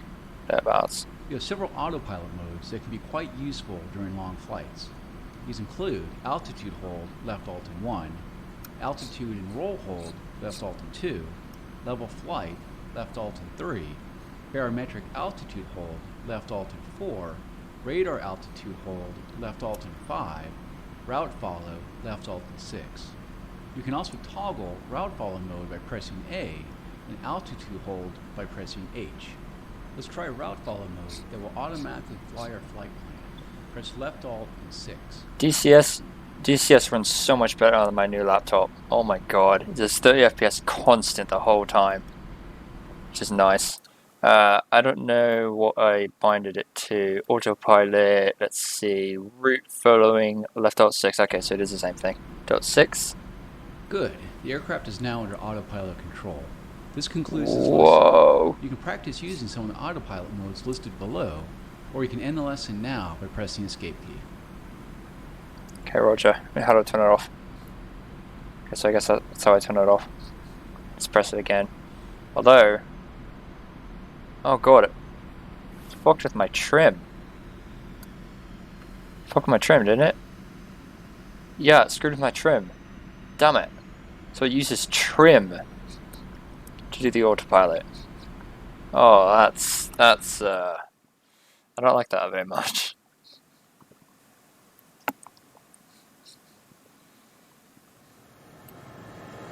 Landing easy. Is it really easy though? In this lesson we'll learn how to navigate to an airfield and land it under good conditions. Okay, so that's got to be good. So hopefully it's easy. Alright. Landing when it's easy. Alright, hopefully it's easy. Let's do it. In this lesson, we're going to learn how to navigate to an airfield and land on it. Yes. There are 3 navigation modes that we'll be using: en route, return to base, and landing. These submodes are selected automatically at appropriate points along the assigned flight path, but they can also be cycled manually. In this lesson, we'll use the automatic method. I currently have the lesson paused as I explain some of the finer points. Press the spacebar to continue. What do you want to bet if I had it in the native avionics language? It would probably be in, like, you know, Russian type, Russian Cyrillic and stuff. But I have it in English, so that's better. What we'll learn in this lesson is how to navigate to a waypoint using en route mode, switch to return mode automatically, and then switch to landing mode automatically. We're Okay. currently in en route mode, as indicated in the bottom left corner of the HUD. This mode allows us to fly from waypoint to waypoint in sequence automatically, as we did in the prior navigation lesson. However, in this lesson, we'll try manual selection. Our current waypoint is 0, our starting point, as indicated in the bottom right corner of the HUD, with a range of 0. Press left control and tilde to manually select waypoint 1. Okay. Good. You will now see that waypoint 1 is selected with a range of 8.6 kilometers. Press left control and tilde again to select waypoint 2. Okay. You can see that waypoint 2 is 15.5 kilometers from us. As we learned in the prior lesson, we can see the direct heading to the waypoint is indicated by the yellow arrow on the HSI, and the twin white arrows indicate our path to fly the course line. Directly above the HSI Okay. is the Attitude Director Indicator, or ADI. This is a sphere with one hemisphere white and one hemisphere black. In the center of the ADI is a white aircraft symbol. This aircraft symbol stays stationary in pitch, but will rotate as you maneuver and roll. The ADI ball will move in pitch in relation to the aircraft symbol. When the aircraft symbol center is over black, your nose is below the horizon. If the aircraft symbol center is over white, your nose is pointing above the horizon. Press the spacebar to continue.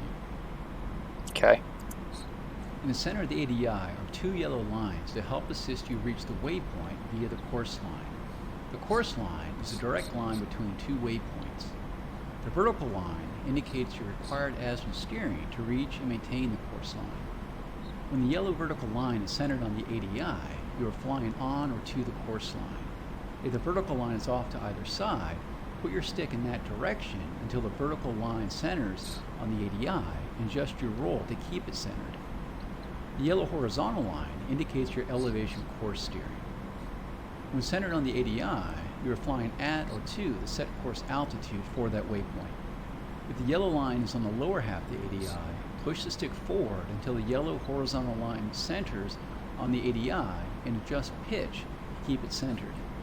Conversely, if the yellow horizontal line is above the center line of the ADI, pull back on the stick until the line centers. Along the top and left side of the ADI are your heading and elevation deviation scales. The more the lines are from center, the greater you are off the direct path to reach the waypoint. Let's practice this as we fly to waypoint 2. I will unpause the lesson when you press the spacebar. Okay, so this is like a traditional ADI indicator and HSI, so let's do it. You will first need to intercept the course line between waypoints 1 and 2. Note that the ADI steering bars and the HUD navigation circle provide us the same information. Fly the aircraft to center the ADI steering bars by adjusting the pitch and roll to keep the bars centered on the ADI. Or, you can fly to keep the navigation circle on the HUD in the very center of the pitch and bank indicator. The choice is yours.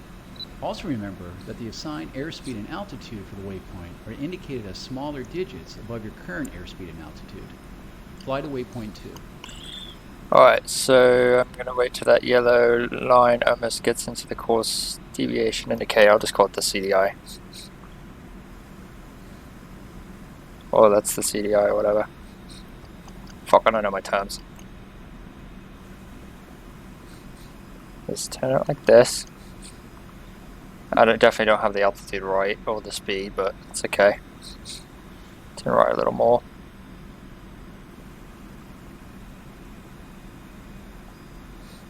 There we go. Just like that. I think I got it right. I don't have the altitude right, but it's just okay. I got the localization, or got the course right, so that's good.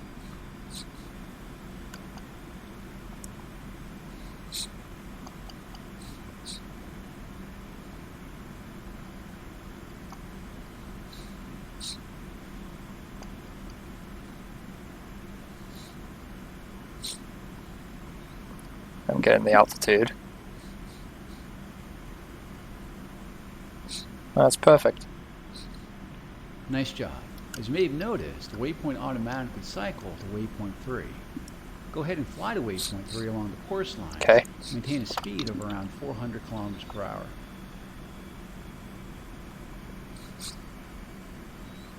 not at a very coordinated turn. Kind of sucks. Oh well. So a little bit left.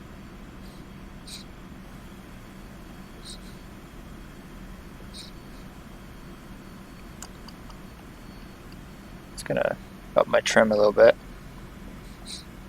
To the right, just a little bit. Now to the left.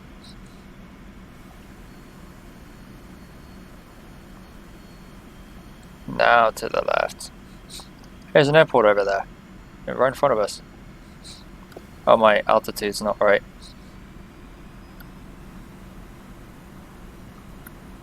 We basically got it.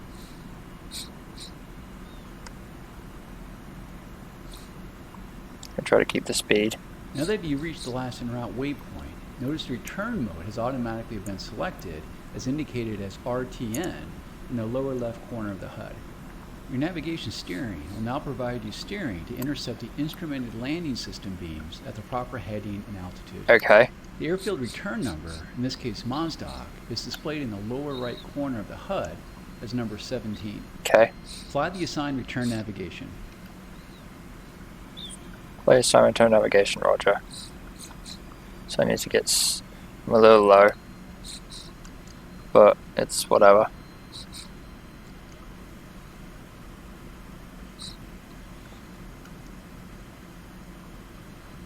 We've now entered the ILS beams and have automatically switched to the landing mode as indicated by the LNDG indication in the bottom left corner of the HUD. The ILS contains a glide slope beam to help guide you vertically, and a localizer beam helps you to guide horizontally. Below the landing indication is a K indication that lets you know that you have captured the ILS beam. Oh, I see it. The upside down L in the lower left side of the HUD indicates that you are on glide slope. Okay. If you have not already done so, reduce your airspeed to less than 400 kilometers per hour and lower your landing gear by pressing G. If you need to, deploy your air brakes by pressing B. Lower your landing flaps by pressing left shift and F. Press the spacebar to continue. Slow down. Okay. Also in the HUD are a large and small circle. The large circle is your director circle. As in other modes, fly the aircraft to center the circle inside the pitch and roll indicator in the center of the HUD. The smaller circle is your glide slope error circle. Like the director circle, you want to center this in the pitch and roll indicator. If the director circle is above the roll and pitch indicator, you are too high. And conversely, if it is below the roll and pitch indicator. If the director circle is left of the center and pitch and roll indicator, it means you are left of the localizer beam. And conversely, if it is right of the roll and pitch indicator. Once on glide slope, use pitch to control your airspeed and throttle to control your altitude. Wait, if it's that's all. What? That's all backwards. If it's left, it means that you are. If it's left, it means you're left. What? That's weird. Yeah, that's really weird.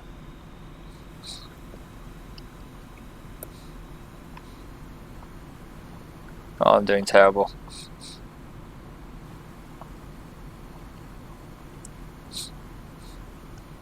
You just passed the outer marker beacon, and your airspeed should be between Oh 290 God. and 10 kilometers per hour and on glide slope. Too low. Way too low.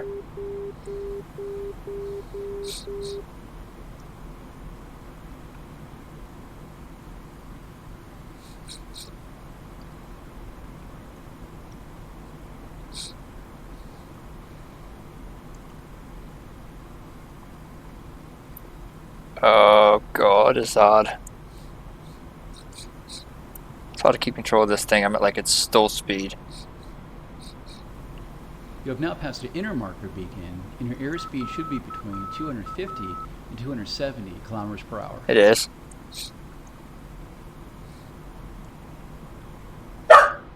Shut up. My God.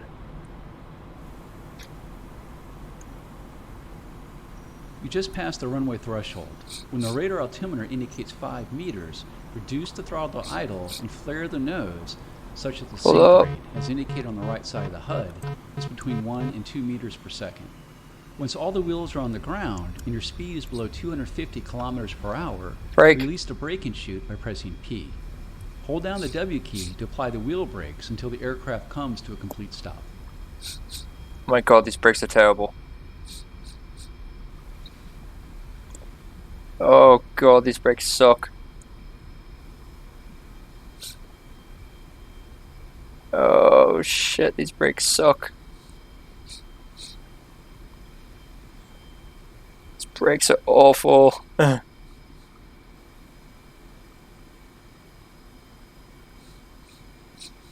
Alright, we did it. Looks like you got her down in one piece. You can end the lesson now by pressing the escape key. Hell yeah, we did it. That was a bit tricky, but we did it. That was a little hard, but we did it. My god, look at the weather. It's amazing. Anyways, let's continue.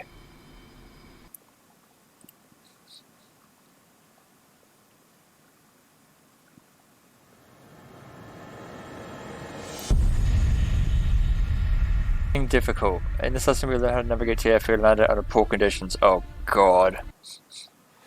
This can't be good. This cannot be good. This is going to suck, probably.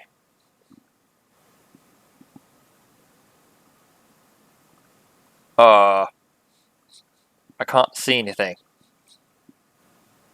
Wait. In the past two lessons, we learned the basics of navigation No. and landing under ideal conditions. In this lesson, we're going to put what you learned to the test by finding an airfield and landing on it at night during a thunderstorm. Sounds fun, huh? No! Let's turn on the cockpit lighting by pressing L. Are you fucking kidding me? Oh shit, I'm already flying. I'm already flying. There's no cockpit floodlighting. I can't see shit. This is terrible. Okay, what's the cockpit lighting? This? We're currently in Yeah. route mode, but we have no airfield at the final route destination. Oh So let's god. select return mode by pressing 1. Oh god.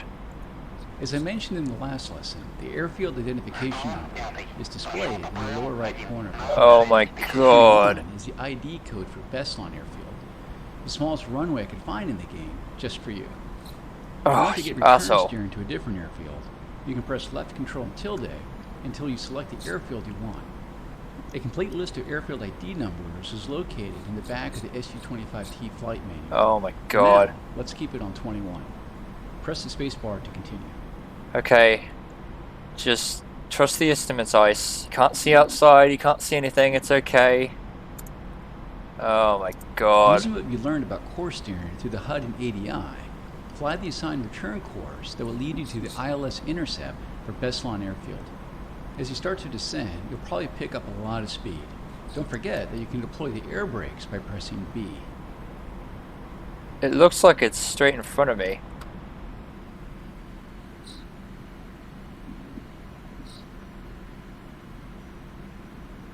If I'm understanding correctly, it's straight in front of me. I can't see anything. There's nothing, literally. Where the hell am I? I can't see shit. There's a little bit of lights down there, but that doesn't help me much.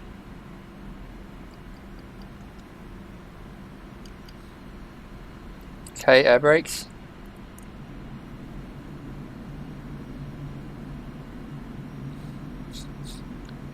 Oh god, I'm really close.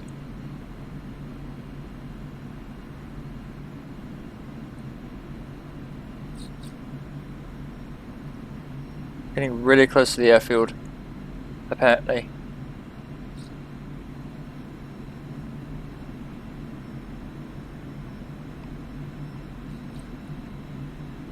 Where the hell is the airfield?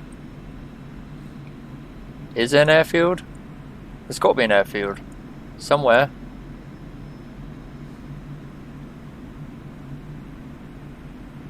Oh, it's 17 miles away. Oh god. Okay, where? Alright, to the right. Point to the thing, it's to the right. Keep turning, keep turning, keep turning. My god, these air brakes suck. Let's see some ice.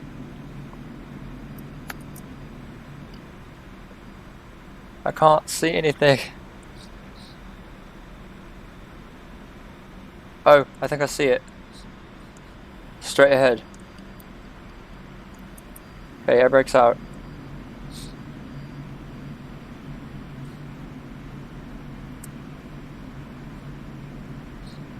Come on, slow down, damn it. As we get closer to the airfield, I should also mention that not all airfields have Russian ILS, as we had in the last lesson. Airfields that do include Mozdok, Krimsk, Maikop, and Krasnodar Center. Being that Beslan does not have this, you will not have the HUD ILS indications. Oh, great. However, if you look down your HSI, you'll notice a dashed cross in the center and both solid vertical and horizontal lines. The dashed lines are fixed and represent the optimal glide slope and localizer positions for the solid lines.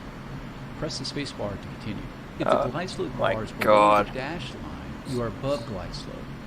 If it is above the dashed line, you are under glide slope. If the localizer line is left of center, you need to fly. I'm gonna turn around. If the localizer is to the right of center, you need to fly to the right. You always fly to the needle. Always fly to the needle. Yeah, I wasn't able to pay attention, mate. Sorry.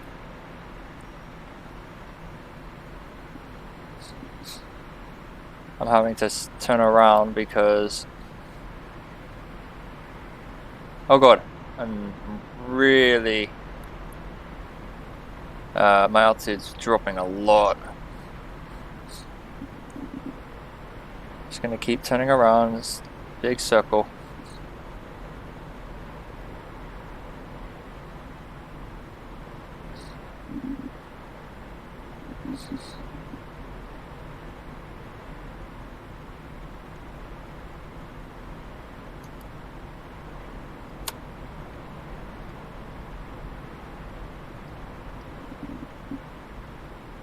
There's the runway.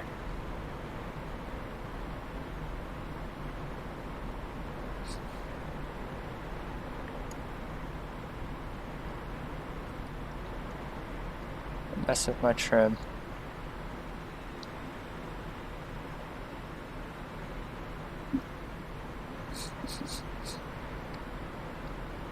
Alright, take it easy, Ice. You got this. You got this. You got this, Ice. Rest your sync rate. Rest your sync rate.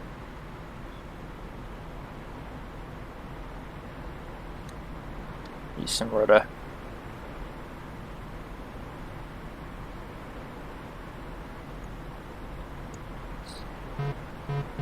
Oh god, I'm stalling.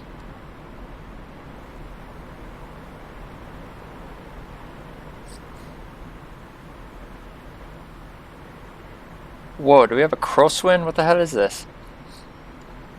Oh good lord, we have a crosswind. We have a big crosswind. I can't see shit.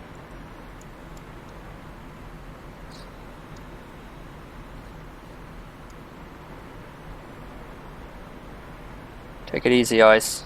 You got this. Oh my god. This fucking sucks. Oh, they said it was difficult.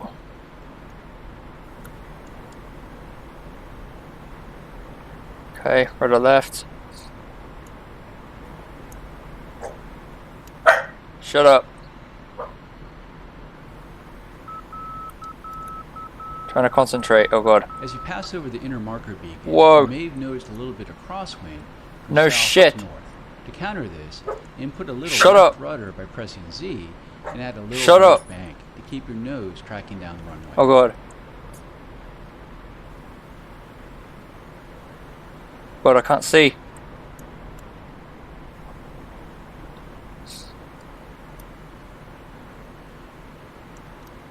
Whoa. Okay, okay, okay, easy. Brakes, brakes, brakes. I can't see anything.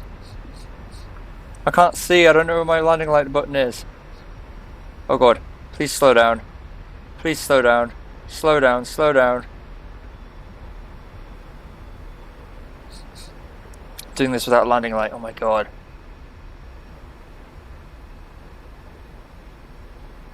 Slow down!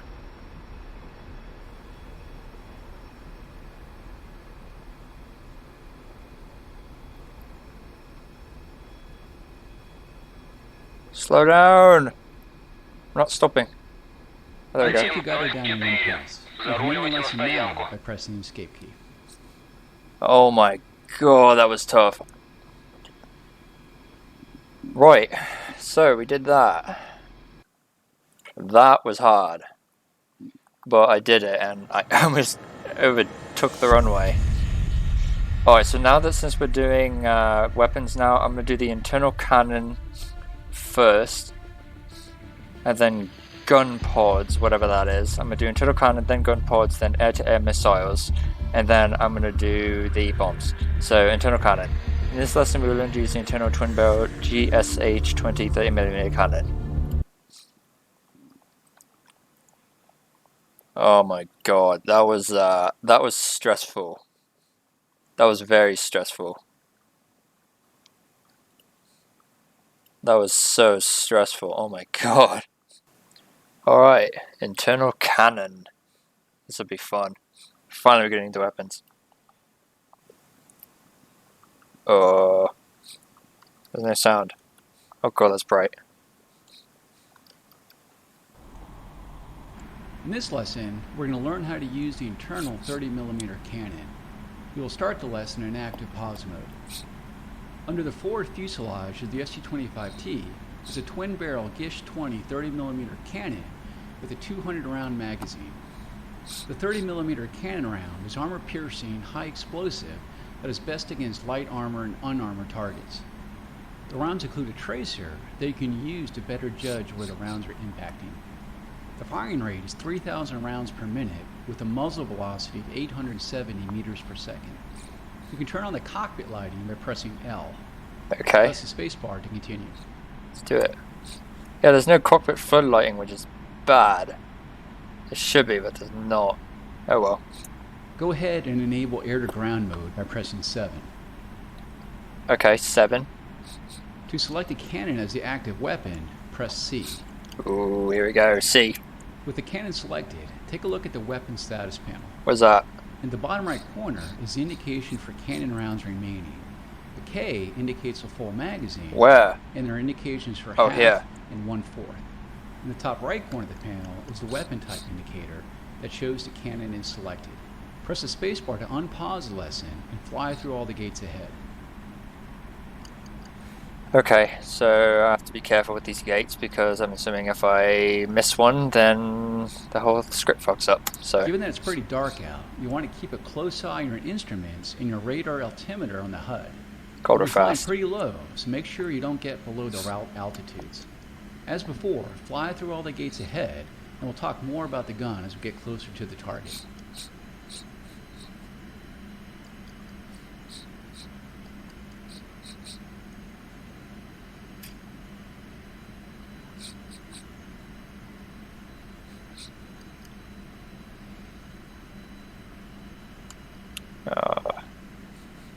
So just flying through the gates, I guess.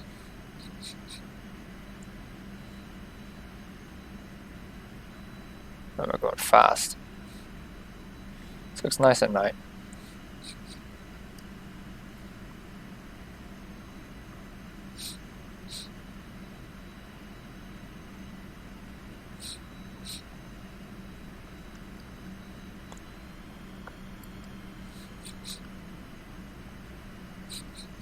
I'm gonna fly slowly.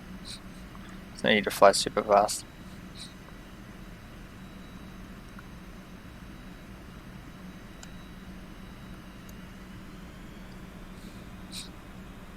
Look at that, 30 FPS the whole way. This new computer is amazing. Except for its cooling and all the other crap I don't like about it, but it's definitely got the speed and the power. Oh, we have to go up.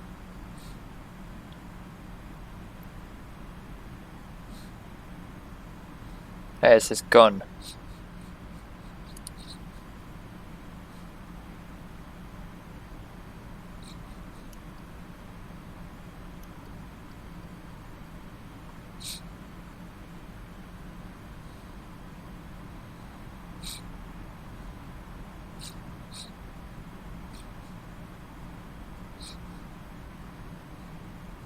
Watch your altitude at the next gate. It's a low one.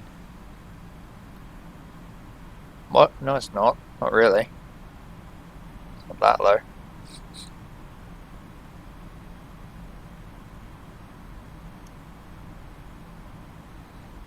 Barely getting altitude, oh my god. Okay, oh, that gate, yeah, that is low. It's touching the trees.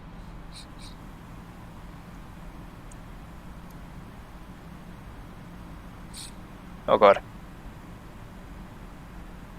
Have to be careful.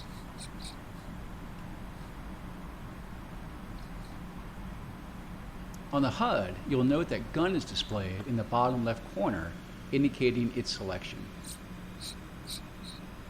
Yeah, I noticed that already.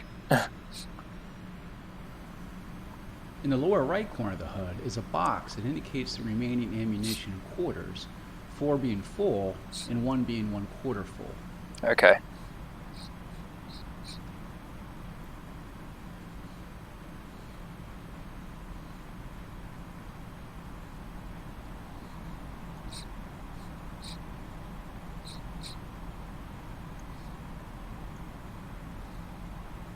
Along the left side of the HUD is the maximum and minimum range Another bars, plane. just like we saw with rockets.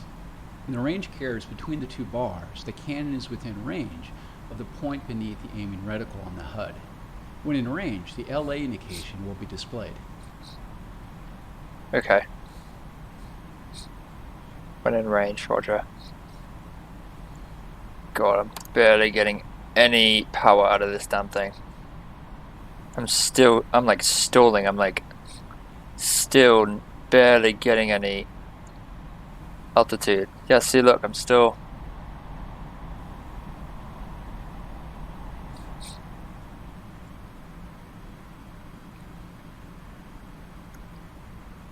Yeah, some smaller gates.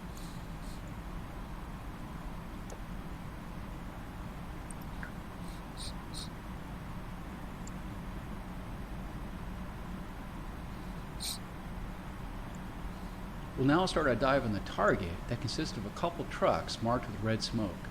To help aid you seeing them, some illumination flares will be dropped over the target area. Continue flying through the gates to line up with the target. Okay.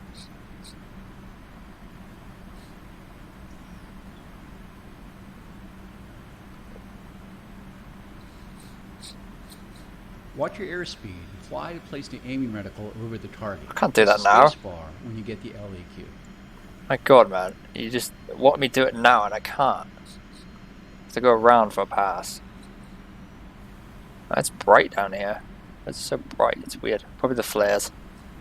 It's got to be the flares that are lighting everything up. They're pretty powerful flares. Holy shit. Yeah, I'm gonna go around. Let's see which way's safer. I'm gonna go around this way. Actually, I'm gonna go around the other way because I have a valley that I can go through.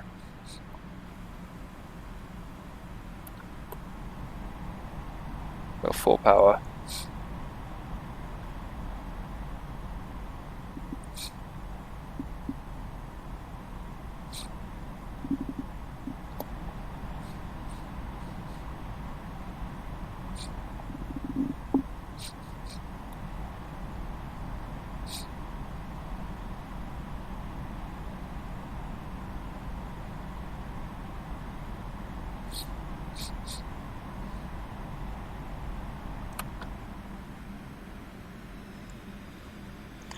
Alright, let's see if we can do this.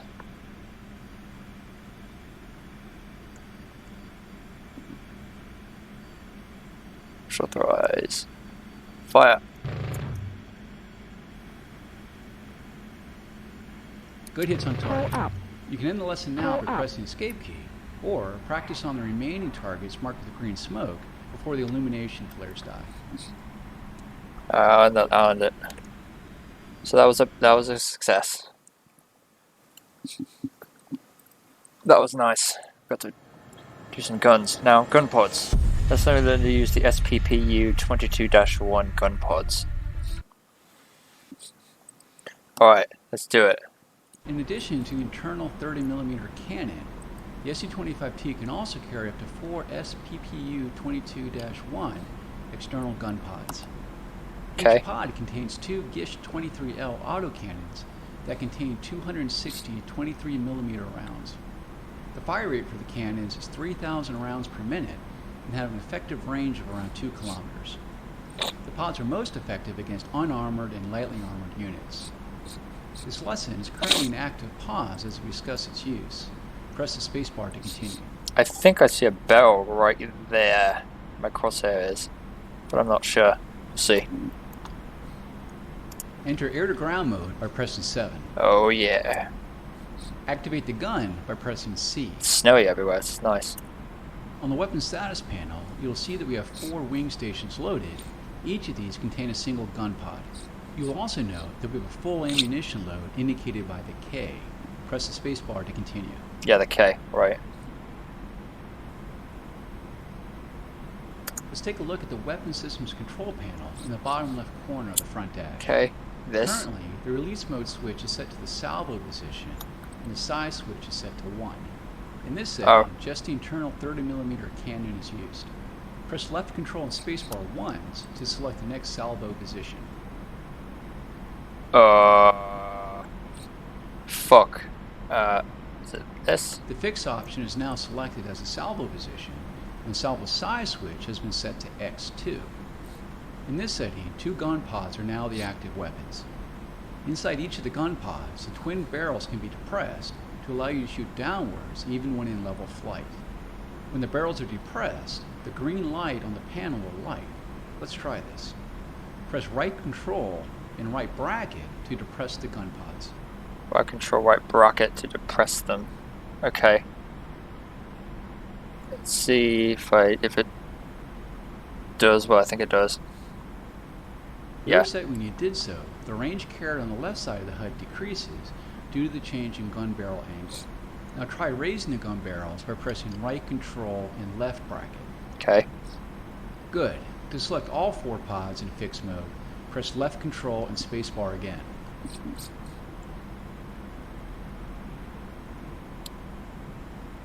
When you did so, the salvo size switch was set to X4. To set all the gun pods to the bore sight position, press left control and spacebar again. Okay.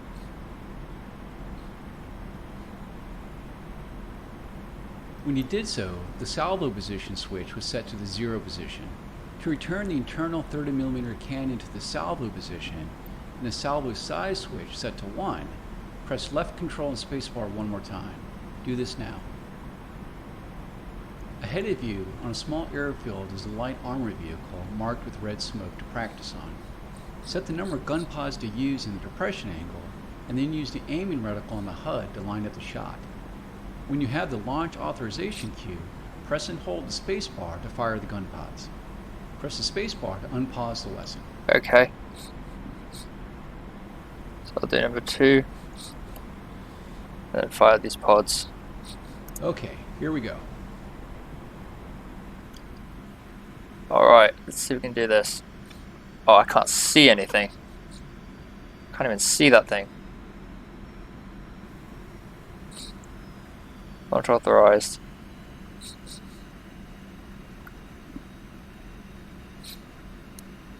Fire.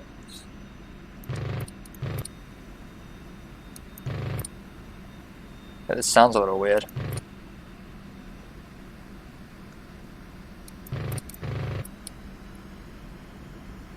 Oh god, it's shooting back at me.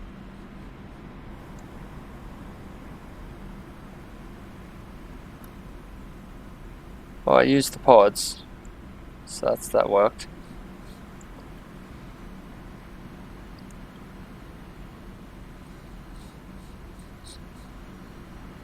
Wait, are these? What kind of bullets are these? Okay. So they would do damage, I just didn't hit him. Just want to make sure they weren't like target practice traces or whatever. Try again, one more pass.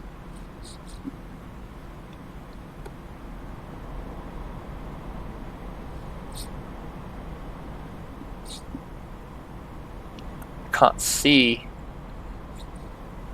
the tank or whatever I'm shooting at. I can't see it really. It's so hard to see because of the background. The runway is black, so it's a black tank on a black runway, so it's like really hard to tell.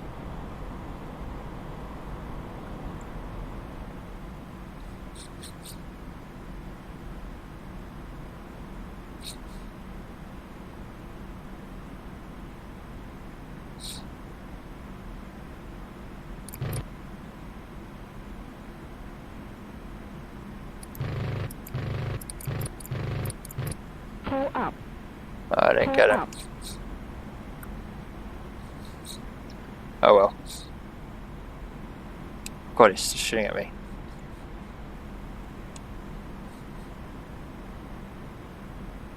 Anyways, we'll just say that that's a win-win, because I used the gun pods, nothing happened, so...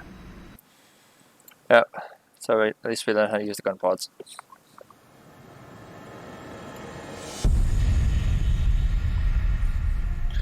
Alright, air-to-air missiles. In this lesson you learn to use the R60M and R73 infrared guided short-range air-to-air missiles. Do these here.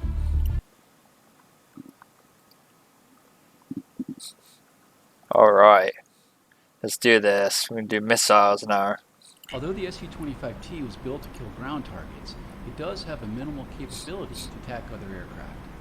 In addition to being able to attack air targets with low crossing velocities with the Vickr, in the same manner we discussed earlier regarding ground units, the SU-25T can also be loaded with short-range R60M and R73 air-to-air missiles. I have the lesson paused as we discuss these missiles. Go ahead and press 6 to enter air-to-air mode. Oh yeah. In the bottom left corner of the HUD, we now have an LNGT indication that is short for longitudinal missile aiming mode, meaning they will need to fly the aircraft to align the target with the fixed infrared missile seeker. In the center of the HUD, we have a seeker aiming cross. In the bottom right corner of the HUD, we have a 60M indication. Okay. That means the active air-to-air missile is the R60M. Press the spacebar to continue. Okay. The R60M is a short-range, infrared-guided air-to-air missile with the best possible range of 8 kilometers. The R60M has a small 3-kilogram expanding rod warhead, and the seeker has a limited all-aspect tracking capability. Given a small warhead, a single R60M hit cannot be guaranteed to destroy the aircraft. As such, you may need to fire 2 to increase the damage and better assure a hit when faced with flare countermeasures. Press D to select the R73. The R73 Archer is now selected, as indicated by the 73 in the lower right corner of the HUD. The R73 is a very capable missile with an excellent all-aspect infrared seeker, great maneuverability, and a large warhead. The R73 has a maximum range of 30 kilometers in optimal conditions, but the range limitation is most often based on the seeker's ability to attain a lock. Press the spacebar to unpause the lesson.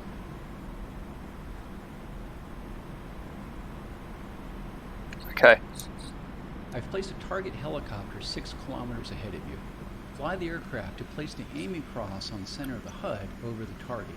When you hear a high-pitched tone, it indicates that the missile seeker has locked onto the target. When you have a lock tone, press and hold the spacebar to launch the missile. I'm going to use the other missile, R60M.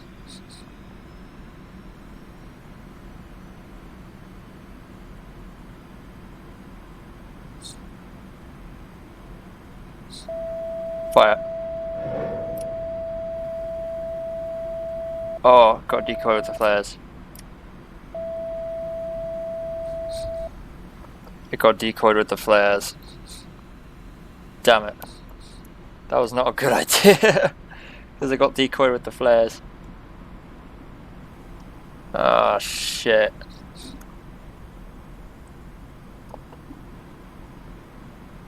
Oh, it blew up.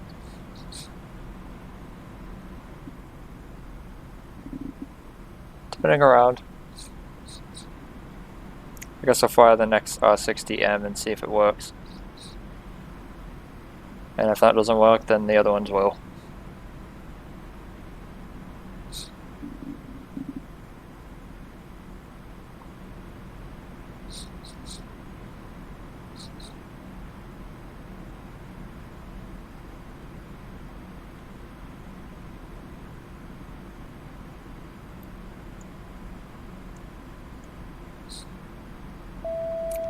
Where?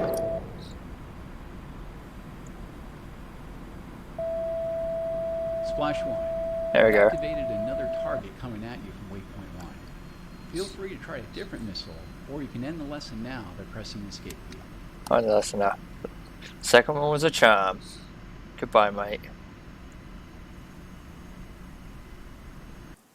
Didn't do much damage to him. It damaged him, but it didn't critical damage him or anything. Alright, so that's that. Okay, so CCIP mode.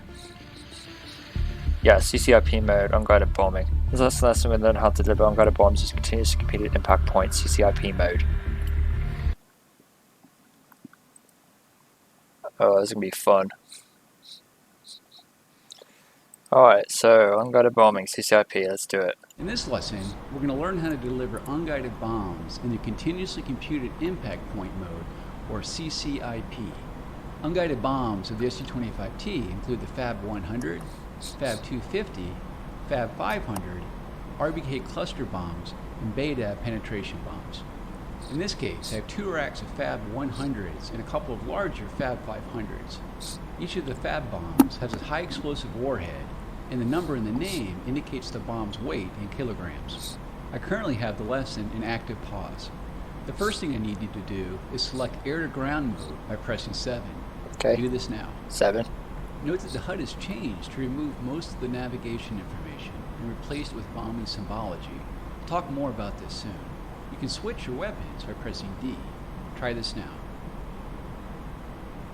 When you cycle a weapon, take a look at the weapon status panel in the bottom center of the front dash.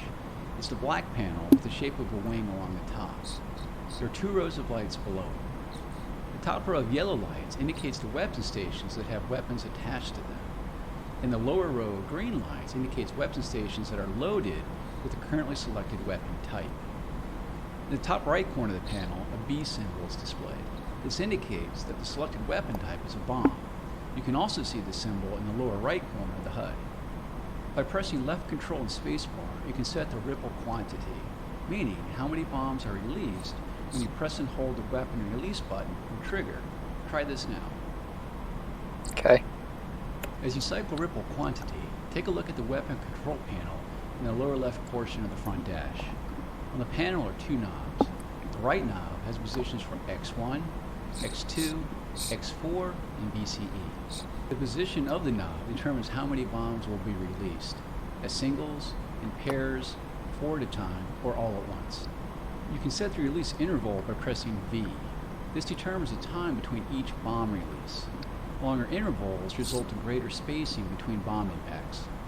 You can view the setting by looking at the position of the left knob on the weapon control panel.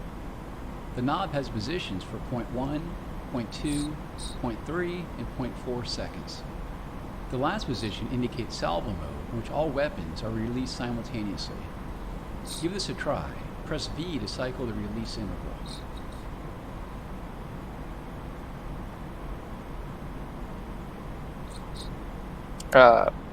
Okay. Those are the basics of configuring your settings for bomb release. Now let's learn how to put those bombs on target in CCIP mode. Using what you learned in the navigation lessons, fly through all the gates ahead. Press the spacebar to unpause the lesson. Okay, I'm gonna turn my thing back to 1.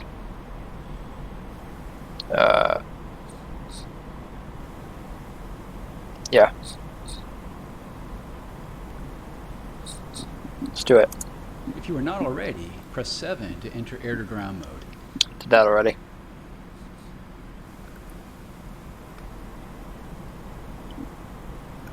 Oh god, this trim is awful.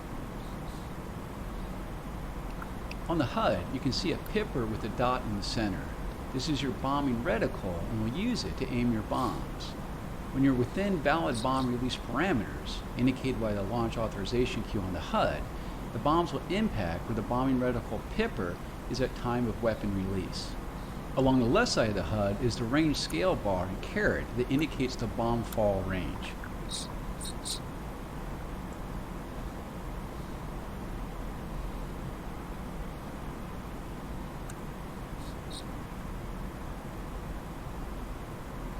The bottom left corner of the HUD, IP ground is indicated.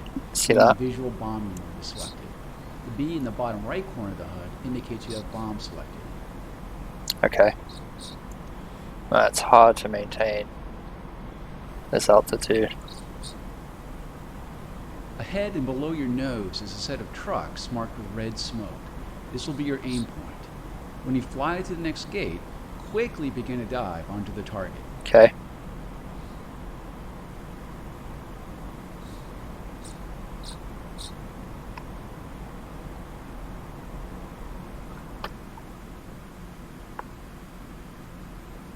Dive now to an angle of 50 to 60 degrees as indicated on the HUD pitch scale.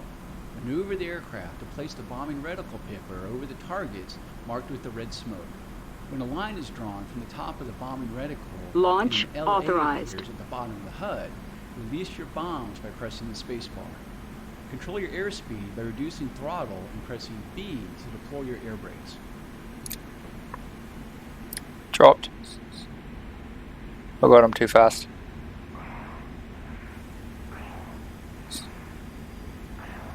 Nice job, you hit the target. Yeah. I've added some additional targets marked with green smoke to practice on. You can continue to practice, or you can end the lesson now by pressing the escape key. We're in the lesson. We did it though. So that's how we do that. That's how we drop the bombs.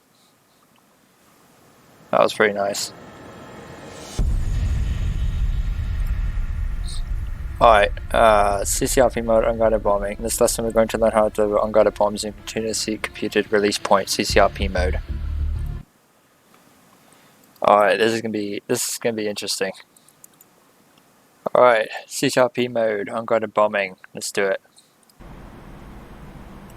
In the previous lesson, we learned how to put bombs on target using CCIP mode. In this lesson, we'll learn how to do it using the continuously computed release point mode, or CCRP. Whereas CCIP mode required us to place the bombing reticle on the target at time of weapon release, CCRP mode will allow us to drop a bomb on target even when the target is no longer in view.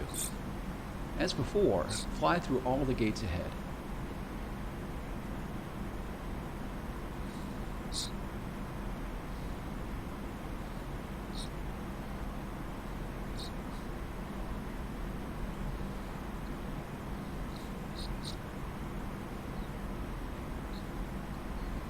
Alright, flying through the gates. Go ahead and enter air-to-ground mode by pressing 7. 7. When in CCRP mode, the bomb release setting options are the same as we reviewed in CCIP mode. This includes both quantity and interval settings.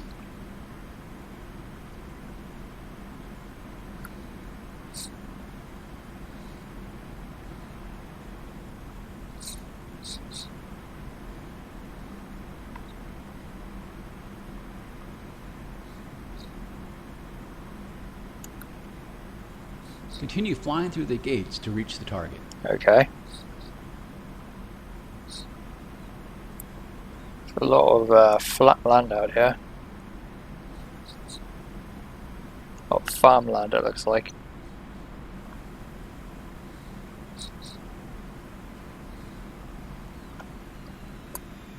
Directly ahead by the lakeshore is the target, marked with red smoke. I see it.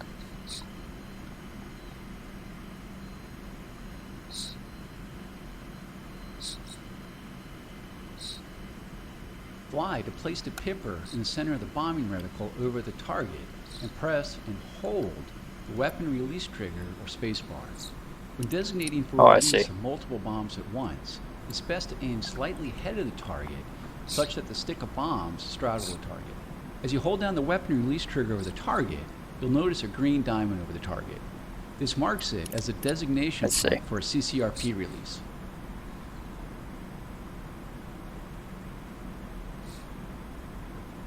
I should get closer.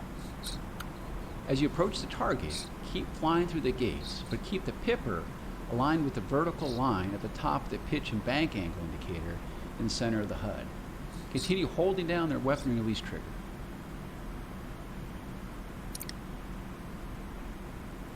That should do it.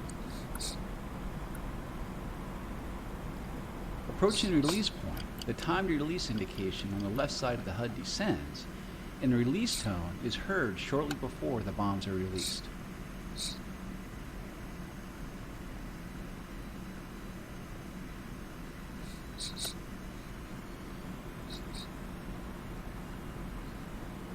That should do it.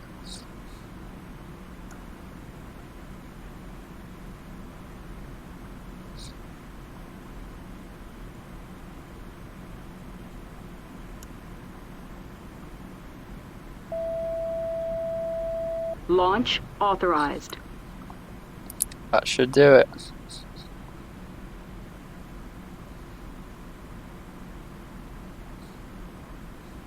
Nice job, you hit the target. I've added some additional targets marked with green smoke to practice on. You can continue to practice, or you can end the lesson now by pressing the escape key. I'm pressing the escape key. Wow, I did it. Was a little bit harder than before, but it's whatever. KMGU submunitions dispenser. This lesson will learn how to employ the KMGU submunitions dispenser.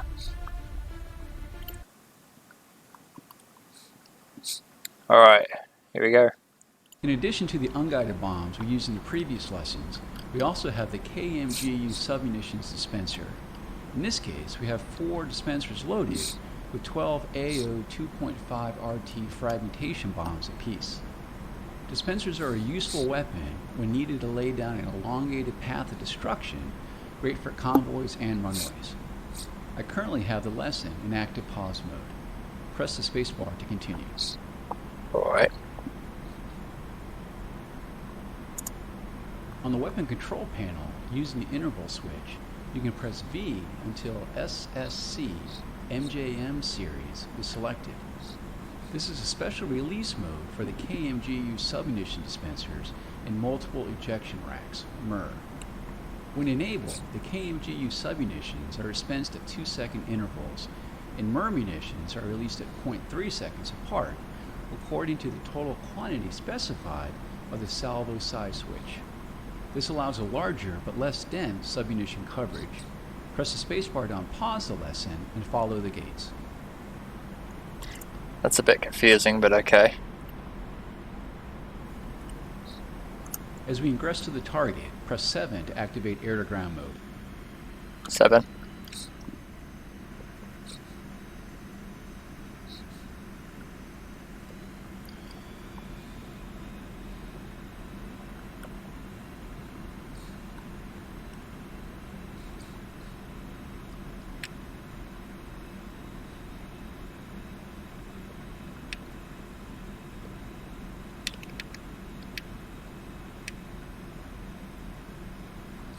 Keep following the gates, but try to keep your speed between 700 and 750 kilometers per hour.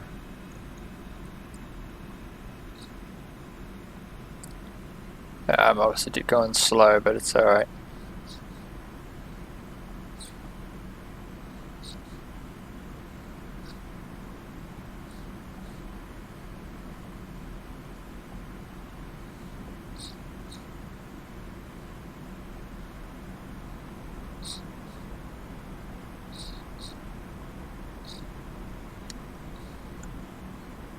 When you entered air-to-ground mode, you probably noticed the bombing reticle on the HUD.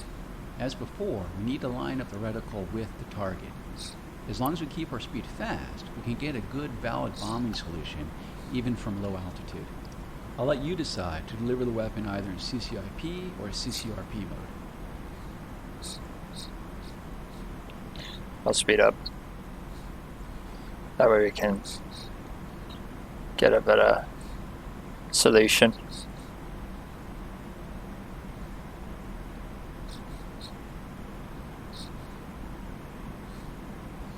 On the road between the next 2 gates is a truck convoy marked with red smoke. This is your target.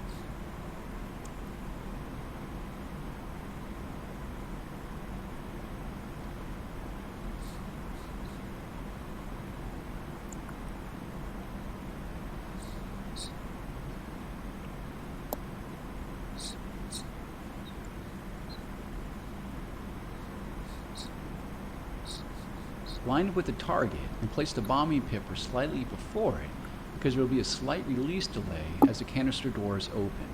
You may need to start a shallow dive to get a valid bombing release solution if you're using CCIP.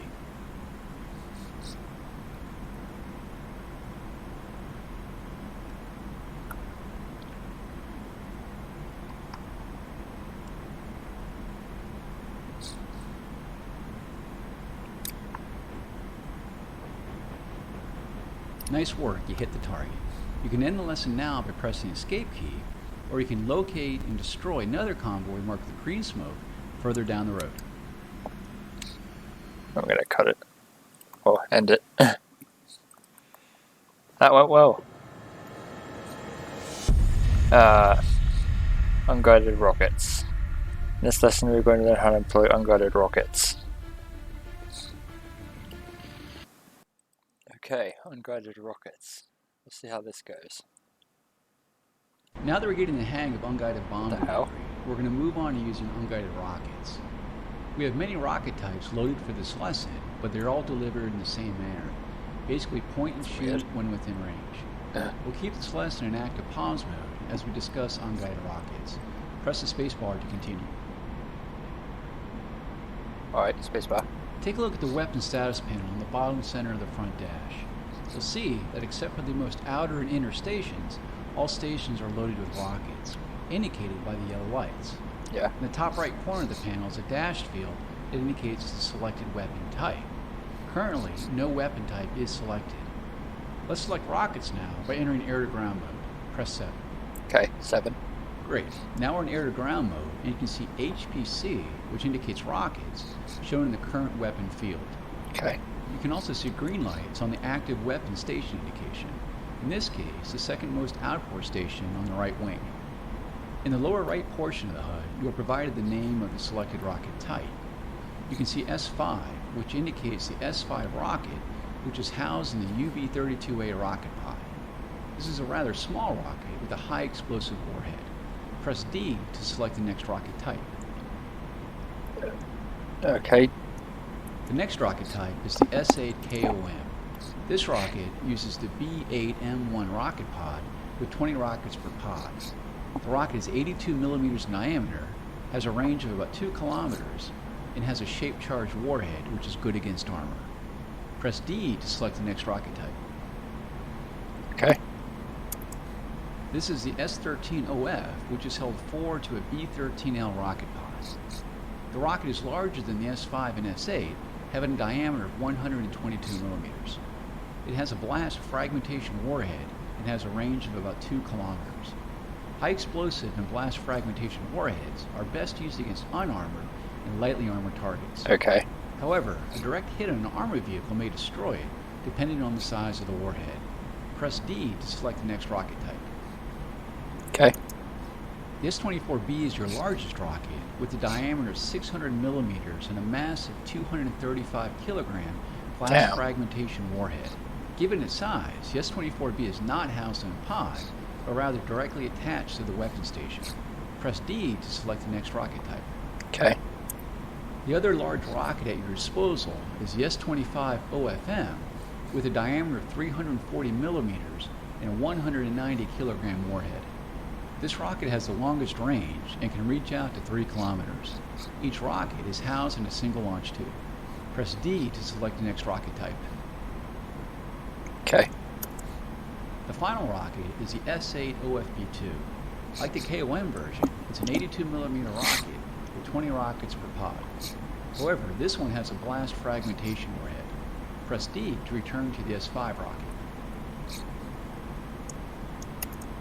Press the spacebar to unpause the lesson and fly through all the gates ahead. Okay. As we're en route to the target, we can practice your low-level ingress skills. Nearing the target will initiate a pop-up attack.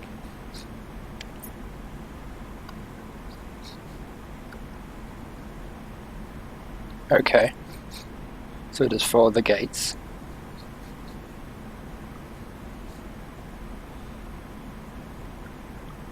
Flying a frog foot. In the middle portion of your HUD is your rocket aiming reticle. Much like the bombing reticle, this indicates where the rockets will land if you launch them at that instant.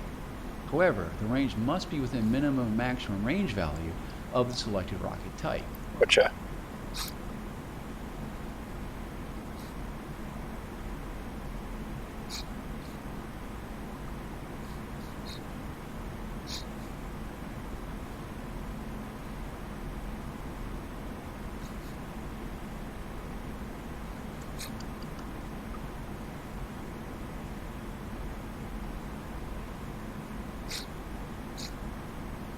Along the left side of the HUD is the rocket launch zone indication. The top bar indicates the maximum range of the rocket, and the bottom bar indicates the minimum safe range. The caret moves vertically along the left side of the HUD to indicate your current range based on where the rocket aiming reticle is placed.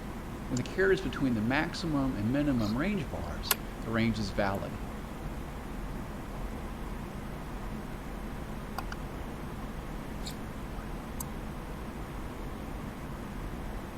When your selected rocket type is within range, a launch authorization queue will appear on the HUD. As it does.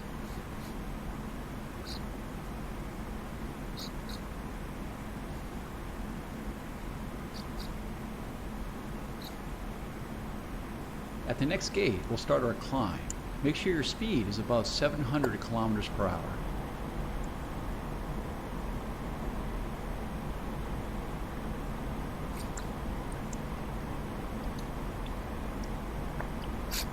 Right, so full power.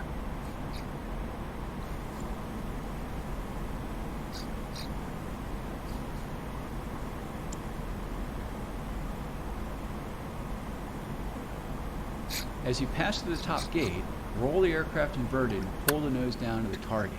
The target is marked with red smoke. When aligned with the target, roll the wings level while keeping the aiming reticle over the target. Press the spacebar to fire the rockets when you see the LAQ on the HUD. Okay.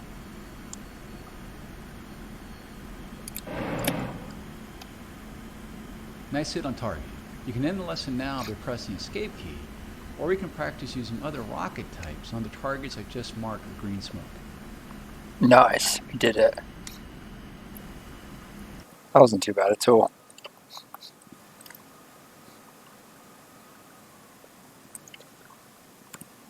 That was not bad.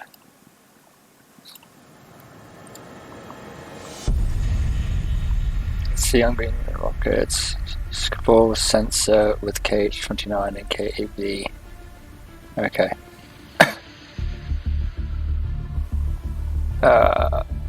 KH-29T and KAB 500KR. This lesson we're going. This lesson we learn how to use the scroll sensor, KH-29T guided missile, and the KAB 500KR guided bomb. Okay, scroll sensor, KH-29T and KAB 500KR. Alright, let's do it. In this lesson, I'm going to introduce you to the I-251 Schwal, the electro-optical sensor, and how to use it to deliver a guided bomb and missile. Specifically, we'll learn to employ the KH-29T guided missile and the KAB 500KR guided bomb. I've started the lesson in active pause mode as we learn to use the sensor. The first thing I'll ask you to do is enter air-to-ground mode by pressing 7. Do that now. Now that we're in air-to-ground mode, we need to activate the Schwal sensor in the nose of the aircraft. The Schwal sensor image is displayed on the IT-23M TV display that dominates the right side of the front dash. Turn on the Schwal by pressing O now.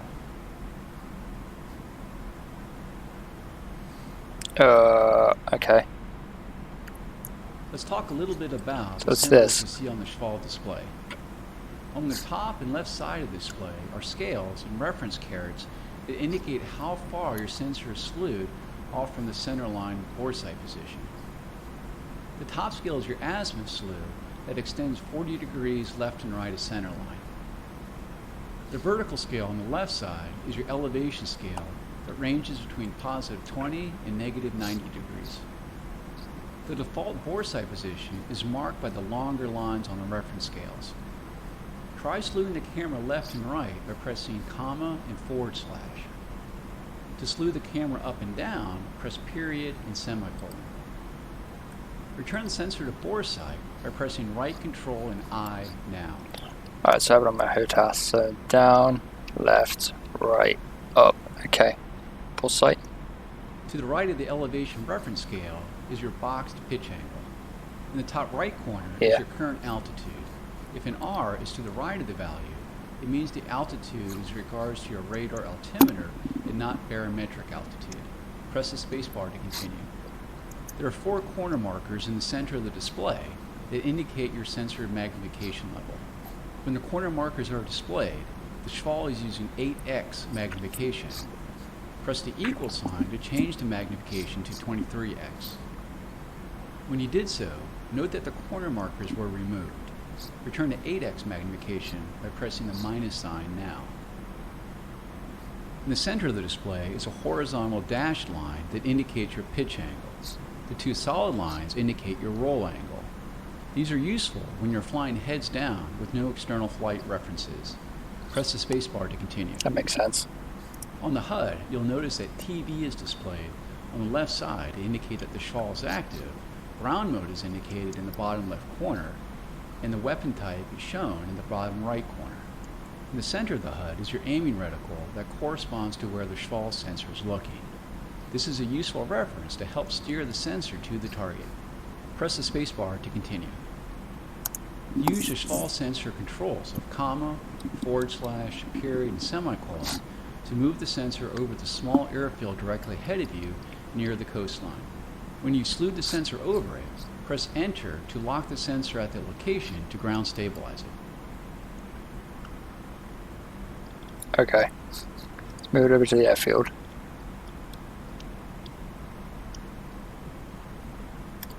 When you do so, you'll see that KC is shown in the Schwal display to the left of the altitude indication, meaning that the sensor is ground stabilized and can be slewed. In the bottom right corner of the display is the flight time in seconds for the selected weapon to reach the designated location. In the center of the TV display is a small dashed box termed the target frame. You will want to adjust the size of the frame to best correspond to the size of the target you wish to lock. The size of the frame is indicated on the Schwal display in the upper left corner. Try increasing the target frame size by pressing right control and right bracket. Now try decreasing the size of the target frame by pressing right control and left bracket. Slew the sensor to the right end of the airfield and locate one of the 2 tanks. You may wish to select 23x magnification by pressing the equal sign.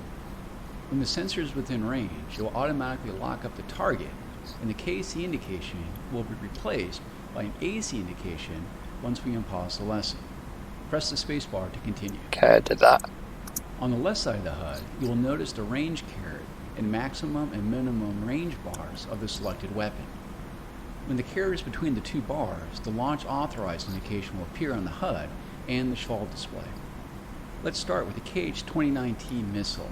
This is a 12-kilometer range missile with a 685 kilogram warhead that will destroy most any armored vehicle and most bunkers. Once it is launched, it is fire and forget. Press D to select it, and I will unpause the lesson. That's good to know, before I forget. I have now unpaused the lesson, and you're flying towards the target. If you don't see the AC lock indication on the tank, you may want to try adjusting your frame size and wait until you're a little bit closer. Once within range of the laser rangefinder in the Schwal, the slant range to the target is displayed in the bottom center of the display. When you have the LA indication, press the spacebar to launch the missile.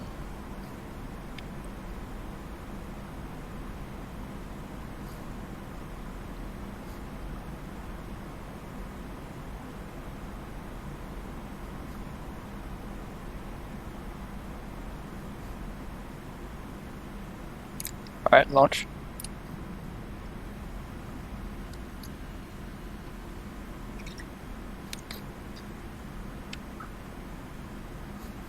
It's a slow missile, man.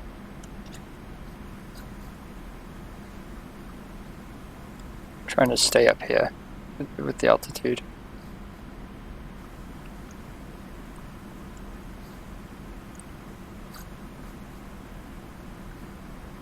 Nice job.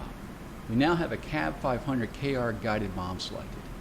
This has much less range than the KH-29T, as indicated by the much smaller maximum range bar. However, it has a 380 kilogram warhead and is also a fire and forget weapon. Use what you've learned in this lesson to lock the second tank on the Shkval and engage it with a CAB 500 KR guided bomb. Gotcha.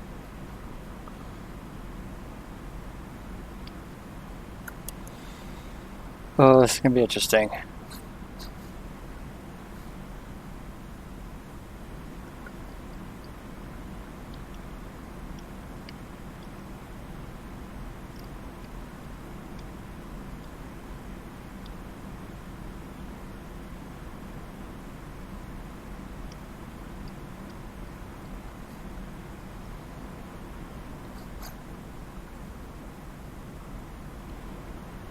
Have a long straight in approach.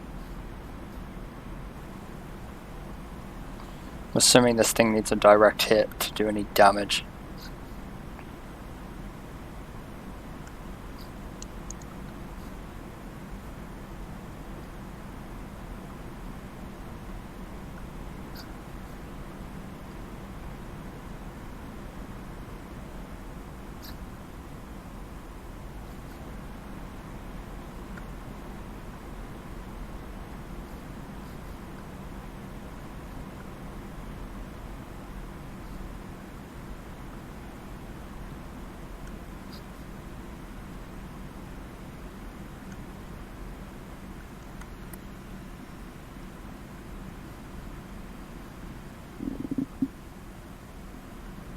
Has to work quickly.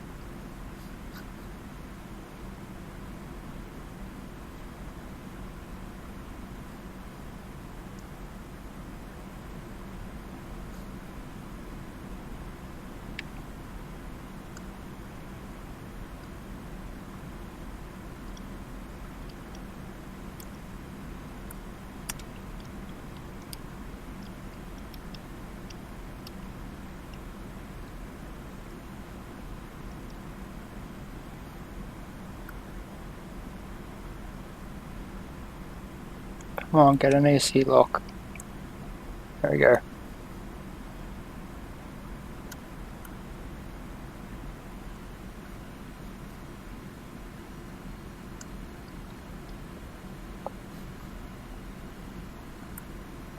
Hopefully this works.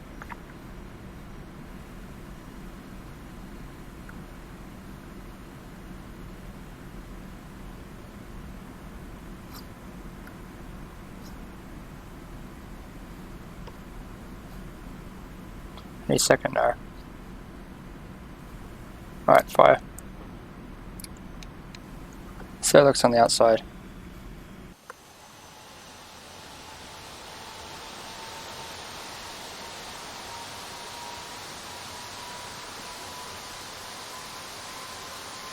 Oh shit. That's a hit. Well done. Both targets are destroyed. You can end the lesson now by pressing the escape key.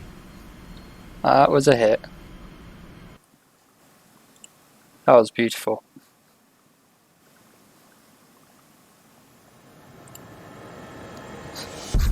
KH-29L, KH-25ML and S-25L laser guided missiles. Thus you learn to employ the KH-29L, ML, KH-25ML and S-25L laser guided missiles. Hell yeah. This will be fun. Right, okay, so yeah, let's do it. In the previous lesson, we learned how to use your Shkval sensor to designate targets for guided missile and bomb attack. In this lesson, we will build on that and learn how to use your Shkval to employ laser-guided missiles. In particular, the KH-29L, the KH-25ML, and the S-25L. I currently have the lesson in active pause mode. As before, enter air-to-ground mode by pressing 7. Okay, 7. Now that we're in the correct mode, turn on the Shkval sensor by pressing O. Okay. Shkval sensor.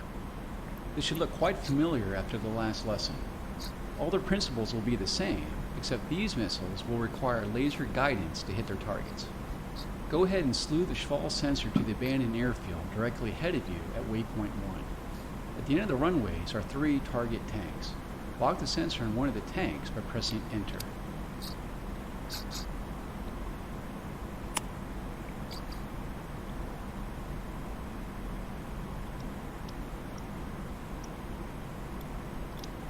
One, two, three. Is there 4? There. That's the closest one. The first missile we have selected is a KH-25ML and has a range of up to 8 kilometers, a tandem warhead with good armor penetration, and it uses semi-active laser guidance. Once you have a target designated, using what we learned in the previous lesson, press the spacebar and I'll unpause the lesson. Ooh, right into it, okay. Because the KH-25ML requires laser guidance, we need to turn on the laser by pressing right shift and O. I don't know what I have for that. Let's see.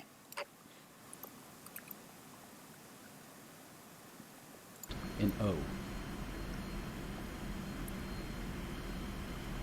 With the laser on, LR appears on the left side of the HUD and in the lower center of the Schwal display.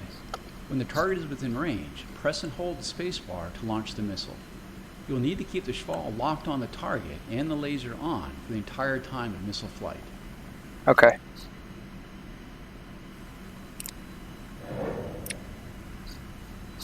Smoke missile.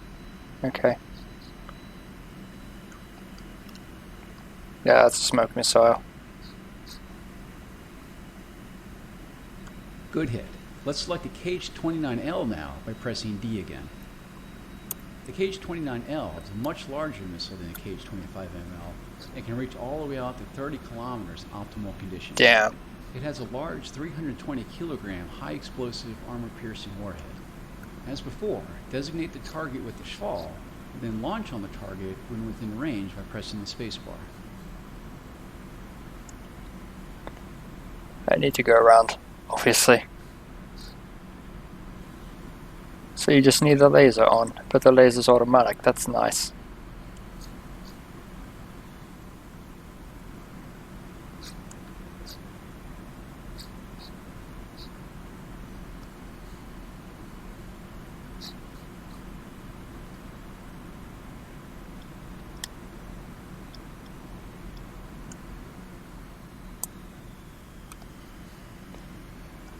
Oh, I'm really low.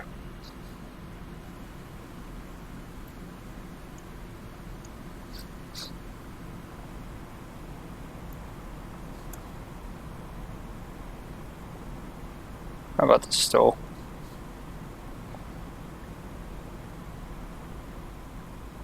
I'm very heavy.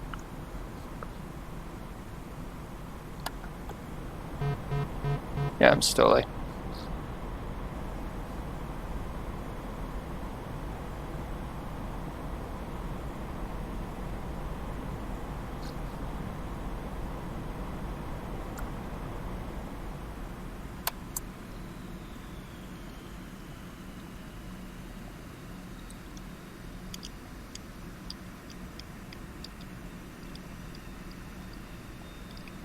No, alright, fine. No, damn it. It's the wrong one.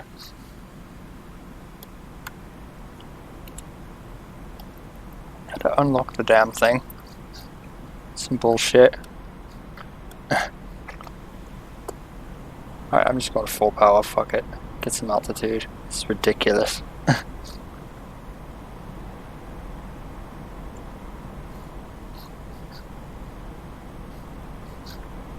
It's not a very powerful aircraft, that's for sure. So you see F-16 where it can just zoom out into the fucking space. If you need power, it'll give you power. This thing does not. You have to go full power to get anything.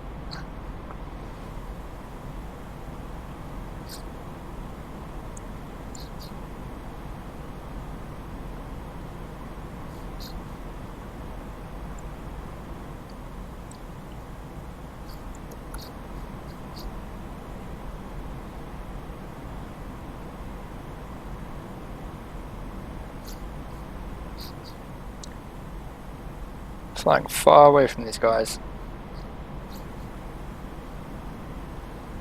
Alright, Right now, let's do it.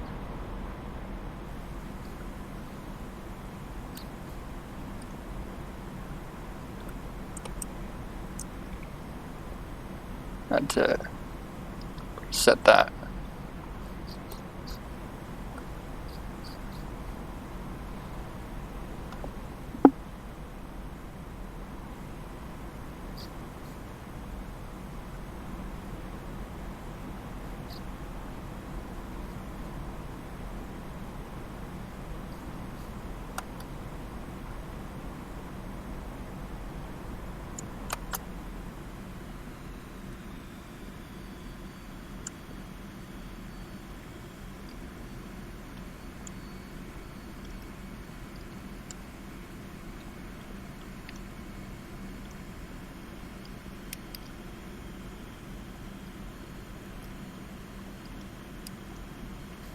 There's one. Fire.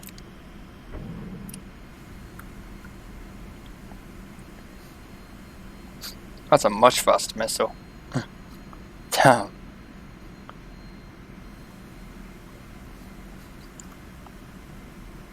Nice. That tank certainly didn't have a chance. The last laser-guided weapon we'll look at in this lesson is the S-25L. This is actually a laser-guided version of the S-25 Unguided Rocket, and it has about a 3-kilometer range and a 190-kilogram warhead, enough to trash most any tank. Press D to select it. Almost any tank. Okay.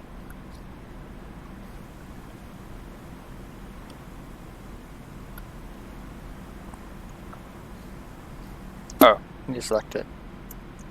At this point, you should be familiar with locking up the target on the Schwal, activating the laser, and launching on the target. Give it a try with the S-25L.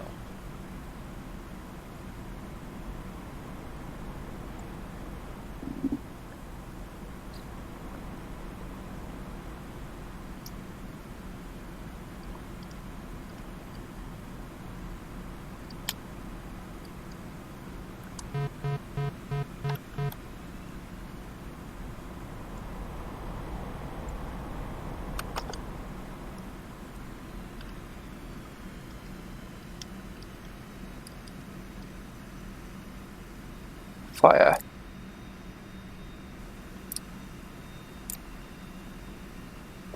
It's not launching.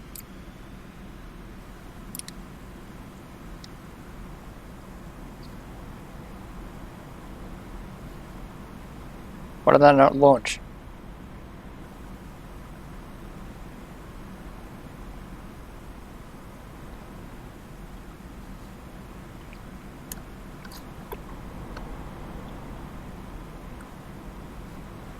It didn't launch. Here I need to be farther away. So I'll just go full power this way. And gain altitude.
Should do it.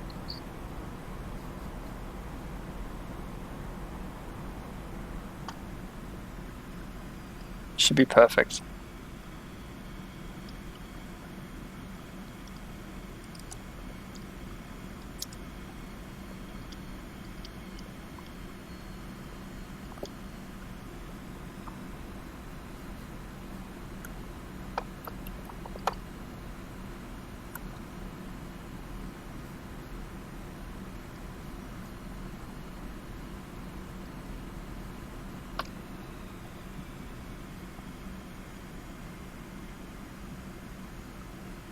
Any second there.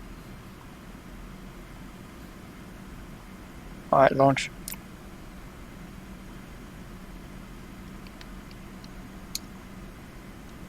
Why is it not working?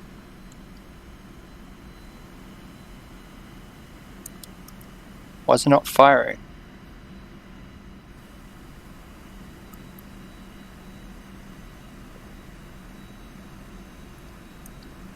What the hell?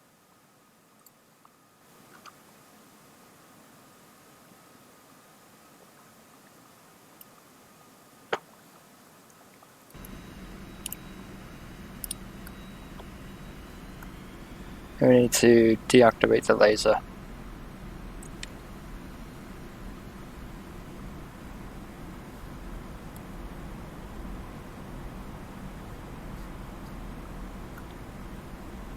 The laser overheated.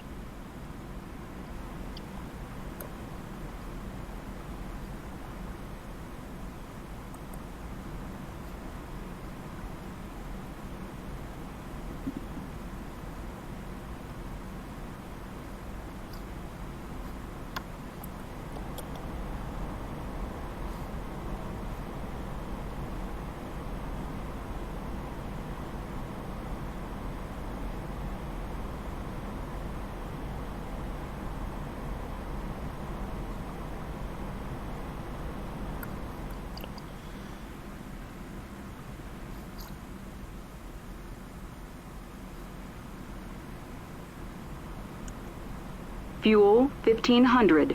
Great. Running out of fuel now.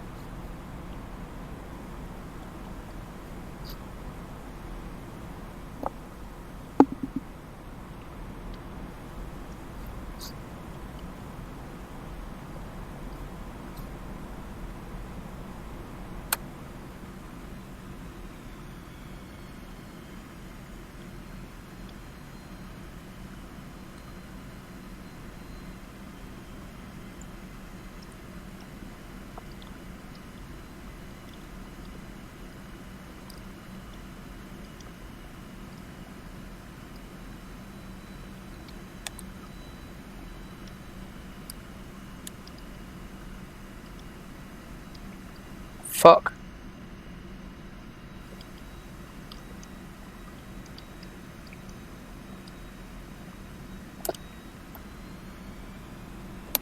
Here's a...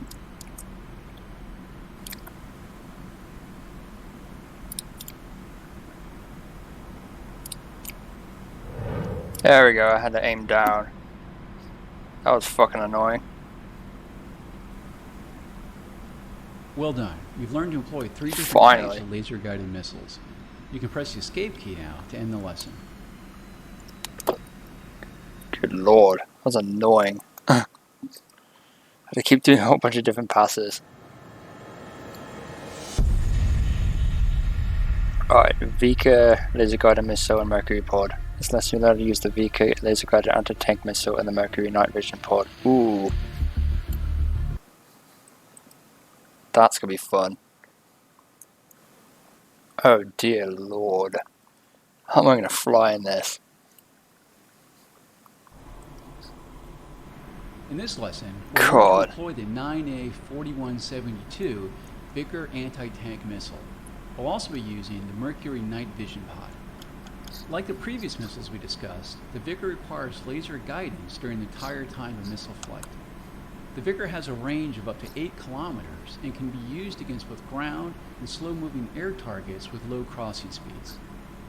The missile is fitted with a 2-stage high-explosive anti-tank warhead, and it's your primary anti-tank weapon. Each APU-8 station holds 8 missiles. With Vickers loaded on both wings, you have a total of 16 anti-tank missiles at your disposal. You can turn on cockpit lighting by pressing L. Press the spacebar to continue. Let's get started by first entering air-to-ground mode by pressing 7. We're not gonna deal with night vision first? I can't see shit, come on mate. Now, let's turn on the Schwall sensor by pressing O. Fine, whatever. Good. As you probably noticed, it's a bit dark outside, and the Schwall sensor is not much use at night. No It's a shit. daylight system only. For night missions, we have the Mercury low light level television pod on the center station. This will project night vision imagery on the Schwal display. Turn the Mercury pod on by pressing right control and O. Okay. With the Mercury pod now Oh, active, good lord, you'll that's see bright. LTV on the left side of the HUD instead of TV. Slew the Schwal line of sight reticle on the HUD to the bottom of the HUD to locate the abandoned airfield. At the south end of the 2 runways nearest you, you will see a couple of target tanks. Targets like tanks will appear as white on the Mercury supplied video. Locate one of the tanks and lock it up by pressing enter. Oh god, I can't see. Okay, that's a lot better. It's okay.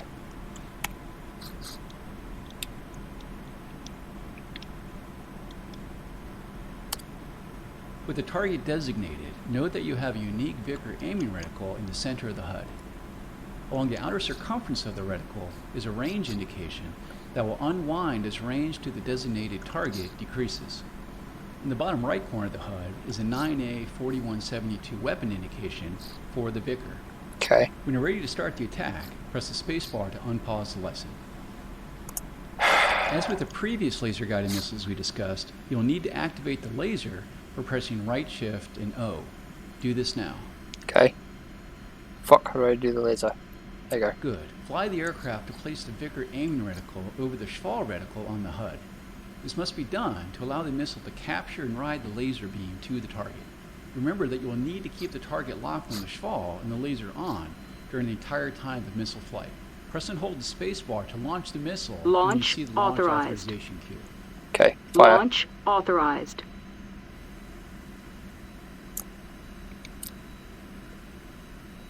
Fire. Launch authorized. Good lord, why didn't it fire?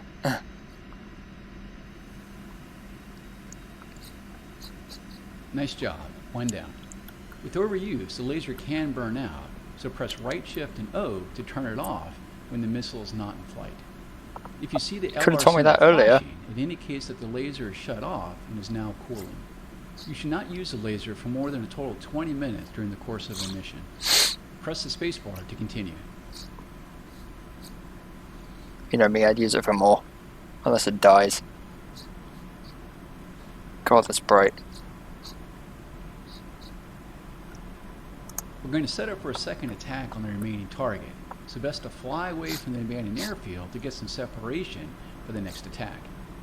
If you have trouble locating the abandoned airfield again, switch back to navigation mode by pressing 1, make sure en route mode is selected, and select Waypoint 1 where the target is located. Head back to the target when you're 15 kilometers from it. Once you do, lock up the remaining target tank and press the spacebar.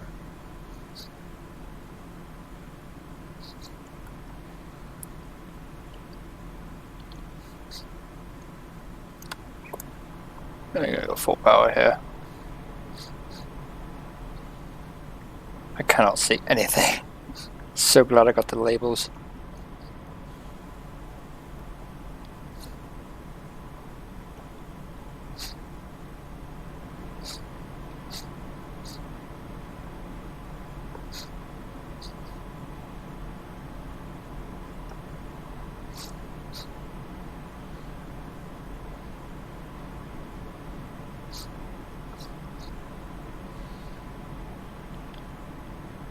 Oh my god, I can't see anything.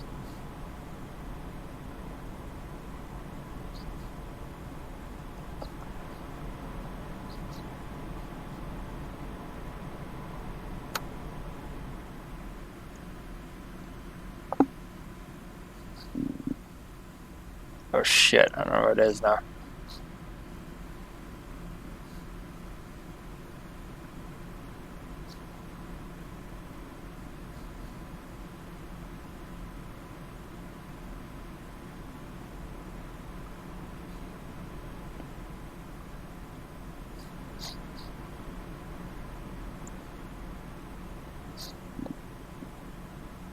Let's follow the coast.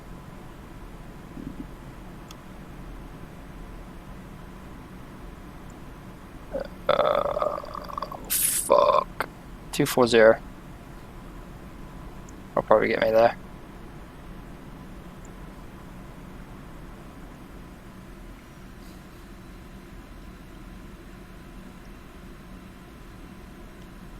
Oh no, that's west. It's over the water.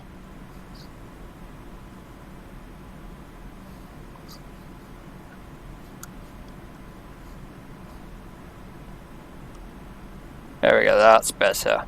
It's over land. Oh, look at that.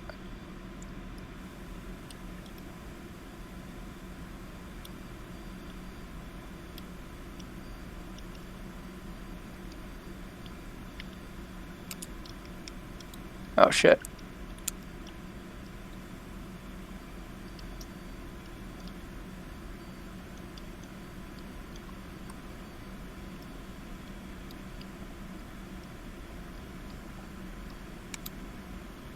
Oh god. Depending on where the Vickers hits the target, a single missile may not be able to destroy it. This is particularly true with the frontal armor of modern main battle tanks. In this case, we'll use salvo attack, which will launch 2 Vickers at the target.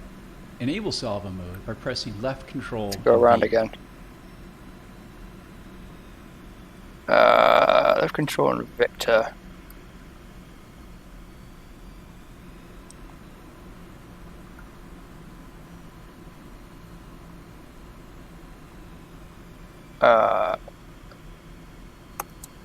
When you receive the launch authorization, turn on the laser by pressing left shift and O, and press and hold the spacebar until both missiles have launched.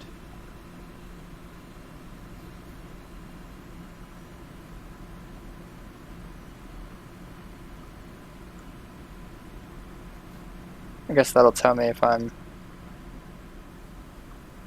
over land or not.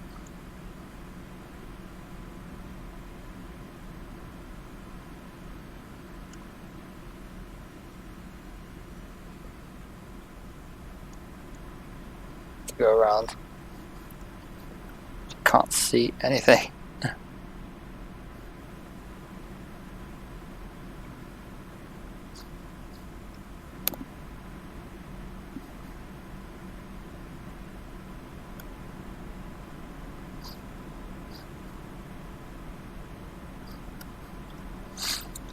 Oh my god, this is stressful. I can't see anything.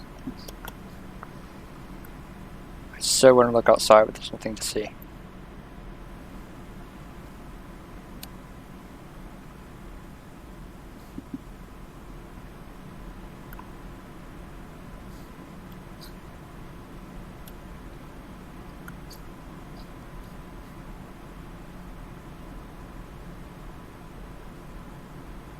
There's no moonlight.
There it is.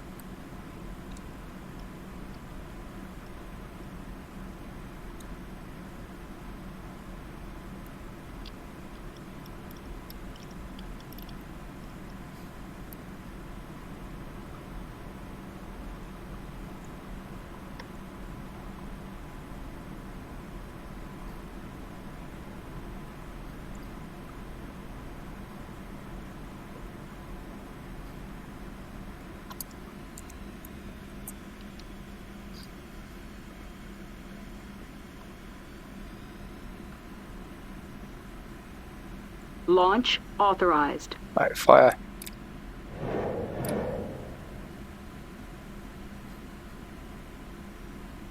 That should do it.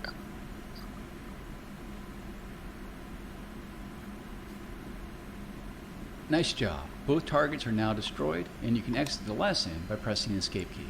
Nice. That was a little tricky, because I couldn't see anything, obviously, but whatever. Last one. Last one for this video. Anti-radar missiles, RWR and countermeasures. This is something that interpret the radar warning receiver, how to use the countermeasures systems of the Su-25T, and how to employ the KH-58U and KH-25MPU anti-radar missiles. That'll also be fun. Save the best for last. Okay, here we go. Last one. In this lesson, we're going to take a look at the SPO-15 Barossa Radar Warning Receiver, or RWR. We'll also talk about the countermeasure systems at your disposal and how to engage air defense radars with anti-radiation missiles like the KH-58U and the KH-25MPU. I have the lesson paused while we review the RWR and countermeasure systems. You can press L to turn on cockpit lighting. I don't need it. Press the space bar when you're ready to continue. In the bottom right corner of the front dash is the SPO-15 RWR panel. It's the black panel with the aircraft symbol in the center. The light at the very top center of the panel, above the nose of the aircraft, indicates that the SPO-15 has power. The RWR display indicates any threat radars illuminating your aircraft. Information is presented as symbols representing the type and direction to the threat. 6 lights at the bottom of the display notify you of the threat radar type. The system provides detection of radar signals between positive and negative 180 degrees in azimuth and positive and negative 30 degrees in elevation. It's important to note that the RWR will only alert you of radar-guided threats. It will not detect missiles with infrared guidance. For those, you will need to spot them visually. Press the spacebar to continue. In the very center of the RWR panel, within the aircraft symbol, are the relative elevation lights. If the lower light is lit, the primary threat is below you. If both the top and bottom lights are lit, the threat is roughly co-altitude with you. If only the top light is lit, the threat is above you. Press the spacebar to continue.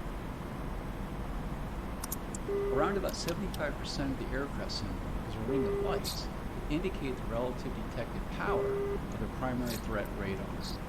The ring of lights generally corresponds to the range of the threat. The more lights, the more close it is. To the right of the aircraft symbol is a single green line. Okay. This indicates the relative direction to a detected secondary radar threat. If there is only a single threat detected, as we have now, the secondary and primary will be the same. There can be multiple secondary threats displayed at once. To the right of the secondary threat indication is a larger amber light that indicates the direction to the primary threat. There are 10 such lights that include left and right 10 degrees, 50 degrees, 60 degrees, 90 degrees, and left and right rear hemisphere. There can only be one primary threat indicated at once. Currently, you have a primary threat detecting 90 degrees right, in other words, off your right wing. Okay, Press the spacebar to continue. that makes sense. As I've been talking, you'll probably notice that annoying beeping sound. The sound indicates a detected radar in search mode. You have the option to filter RWR to only detect radars that have locked onto you. Do this by pressing right shift and R now.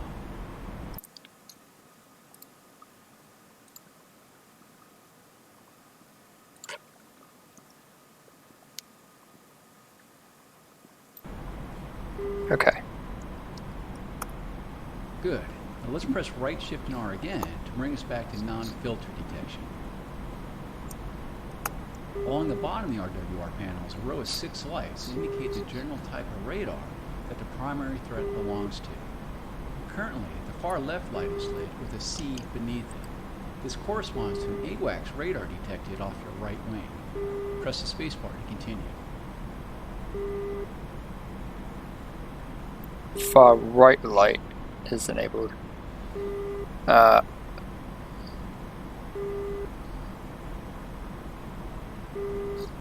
Okay, so AWACS.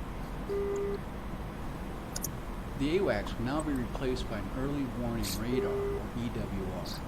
You can see this indicated by the second light from the right with the F being illuminated and the primary threat light is now in your right rear hemisphere. Press the spacebar to continue. Okay, that makes sense. We now see the detection of a short-range air defense missile radar. These generally support air defense systems like the Shilka, 2S6, Roland, and SA-8. The third light from the right with the H below is now lit, and the primary threat light indicates the threat is located 50 degrees to the right of your nose. Oh god. Eventually, the threat SA-8 will lock onto you, and the center aircraft symbol will have a red circle beneath it. This will be in addition to a steady lock tone. Press the spacebar to continue once you've been locked up. Okay. Oh god. Next we have a medium-range radar, as indicated by the X light, third from the left. The primary threat has moved between your 30 and 50 degree left lights, meaning the threat is somewhere between 30 and 50 degrees off the left side of your nose. Medium Okay. SAMs include the SA-11, SA-6, and IHawk.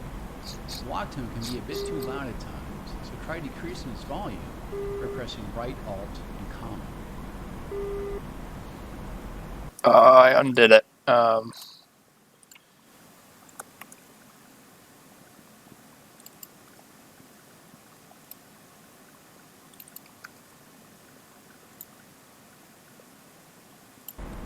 Try raising the volume back up now by pressing right Alt and period.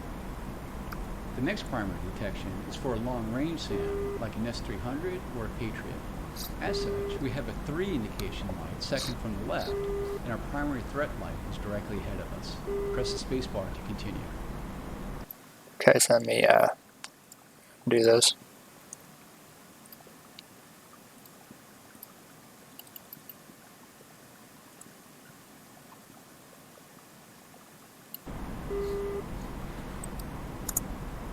The final threat type is for an airborne radar, as you might find in a fighter.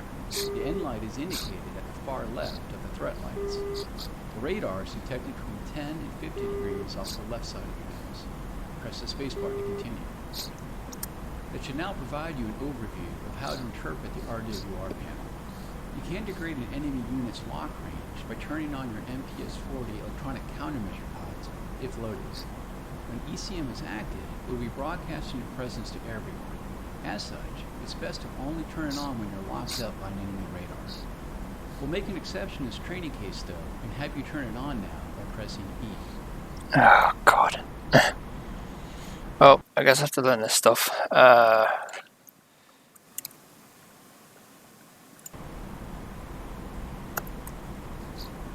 As mentioned earlier, the SPO 15 will give you no warning of being engaged by an infrared guided missile system, like the Avenger, Stinger, SA-18, or SA-13, for example. To help reduce the ability of such systems to engage you, it's wise to activate your IR jammer located in the tail of your aircraft. Try this now by pressing left shift and E. Wait.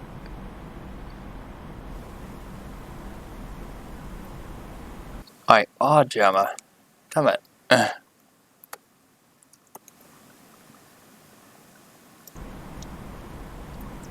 In addition to ECM and infrared jammers, you also have expendable countermeasures in the form of chaff and flares. Chaff is a bundle of metallic strips that bloom when released.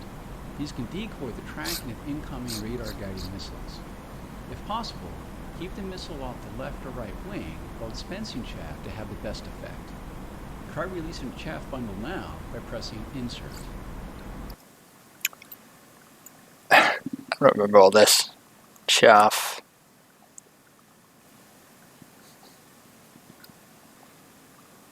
There.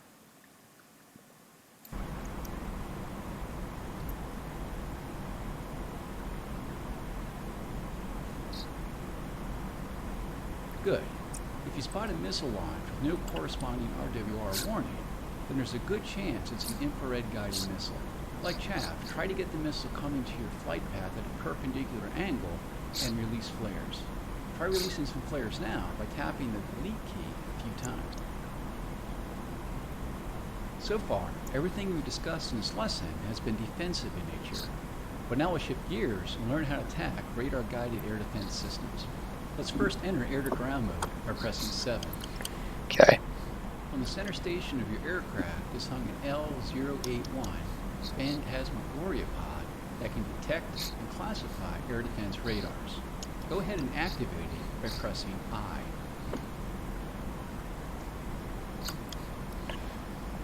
Wait.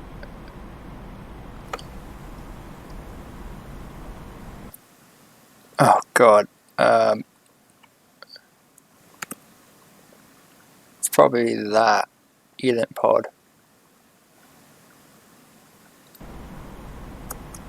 On the HUD, we now have some new symbology.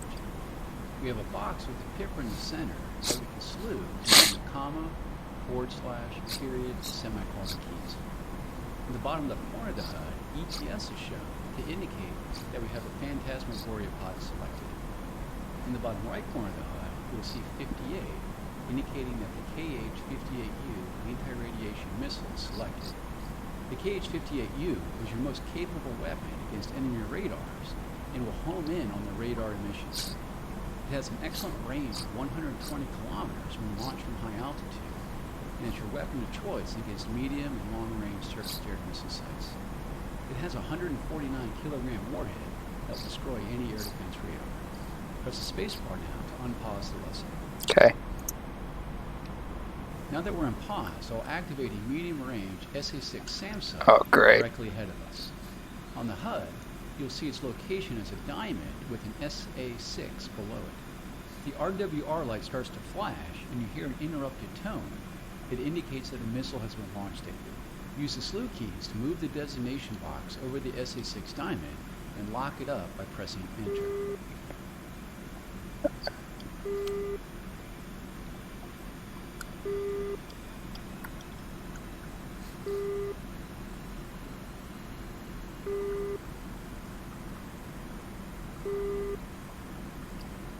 Once locked, the target diamond changes to a circle and the launch authorization cue is given.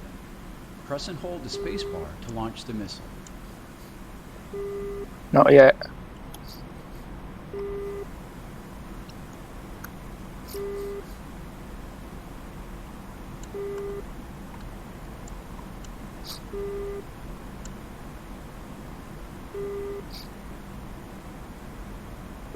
Not in range yet. Oh god. Fire.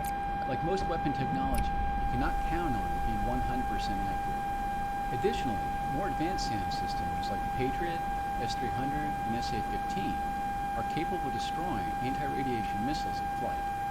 Given this, you may wish to fire more than one anti-radiation missile at a time at advanced SAM sites.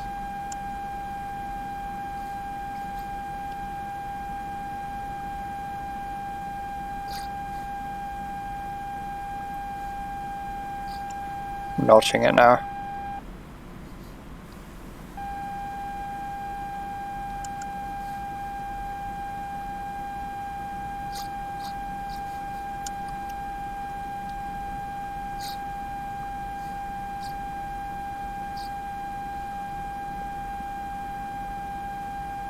Hopefully this is working properly.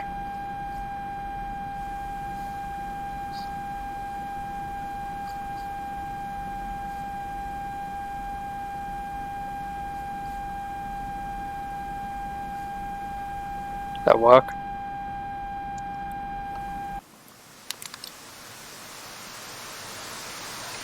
Yeah, it's on its way.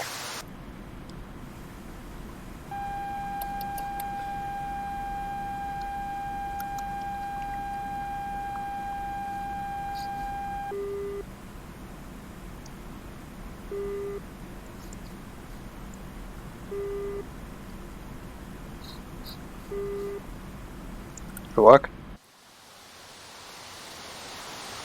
Yeah, it's fucked. Just took a while. Good hit. That SA-6 radar is destroyed and is no longer being detected on your RWR. The next missile we will use is the KH-25 MPU. This missile uses the same airframe and motor as the KH-25ML we used earlier, but is fitted with a radar homing seeker. It's much smaller than the KH-58U and only has a range of about 60 kilometers when launched from high altitude. The advantage is that you can load more of them. The KH-25 MPU is best used against short and medium range air defense systems. Press D to select it. I've activated another radar-guided SAM site off to your right. Use your RWR to locate the SA-8 radar, Off to my... lock it up on the HUD, and engage it. Oh, God. Off to my right. He's just behind me. You fucking asshole.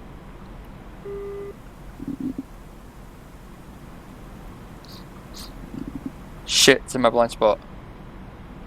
Luckily I'm invulnerable, so if a missile gets shot at me, I'll be fine. I won't die, but...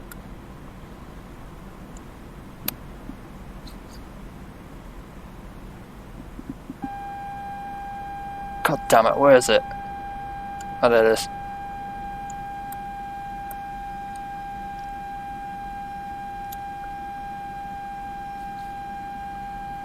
Launch.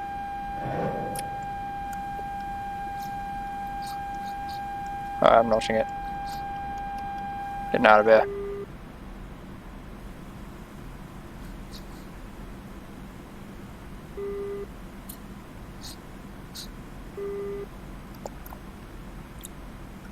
Goodbye. Well done. You've destroyed both radar targets. You can press the escape key now to end the lesson. Alright guys, that's it. We did everything. We did all the air-to-air missiles and stuff too, so I'm just gonna end it off here. It's gonna end it off right here in the jet, because there's no use going back to the main menu because there's nothing to see. Actually, I will go. I'll just say I'm gonna do whatever's at the top now and go down on the Flaming Cliffs series, or on the Flaming Cliffs training. Whatever jet is next. I think it's the MiG-29. I think I'm gonna do that next, or whatever. We'll see.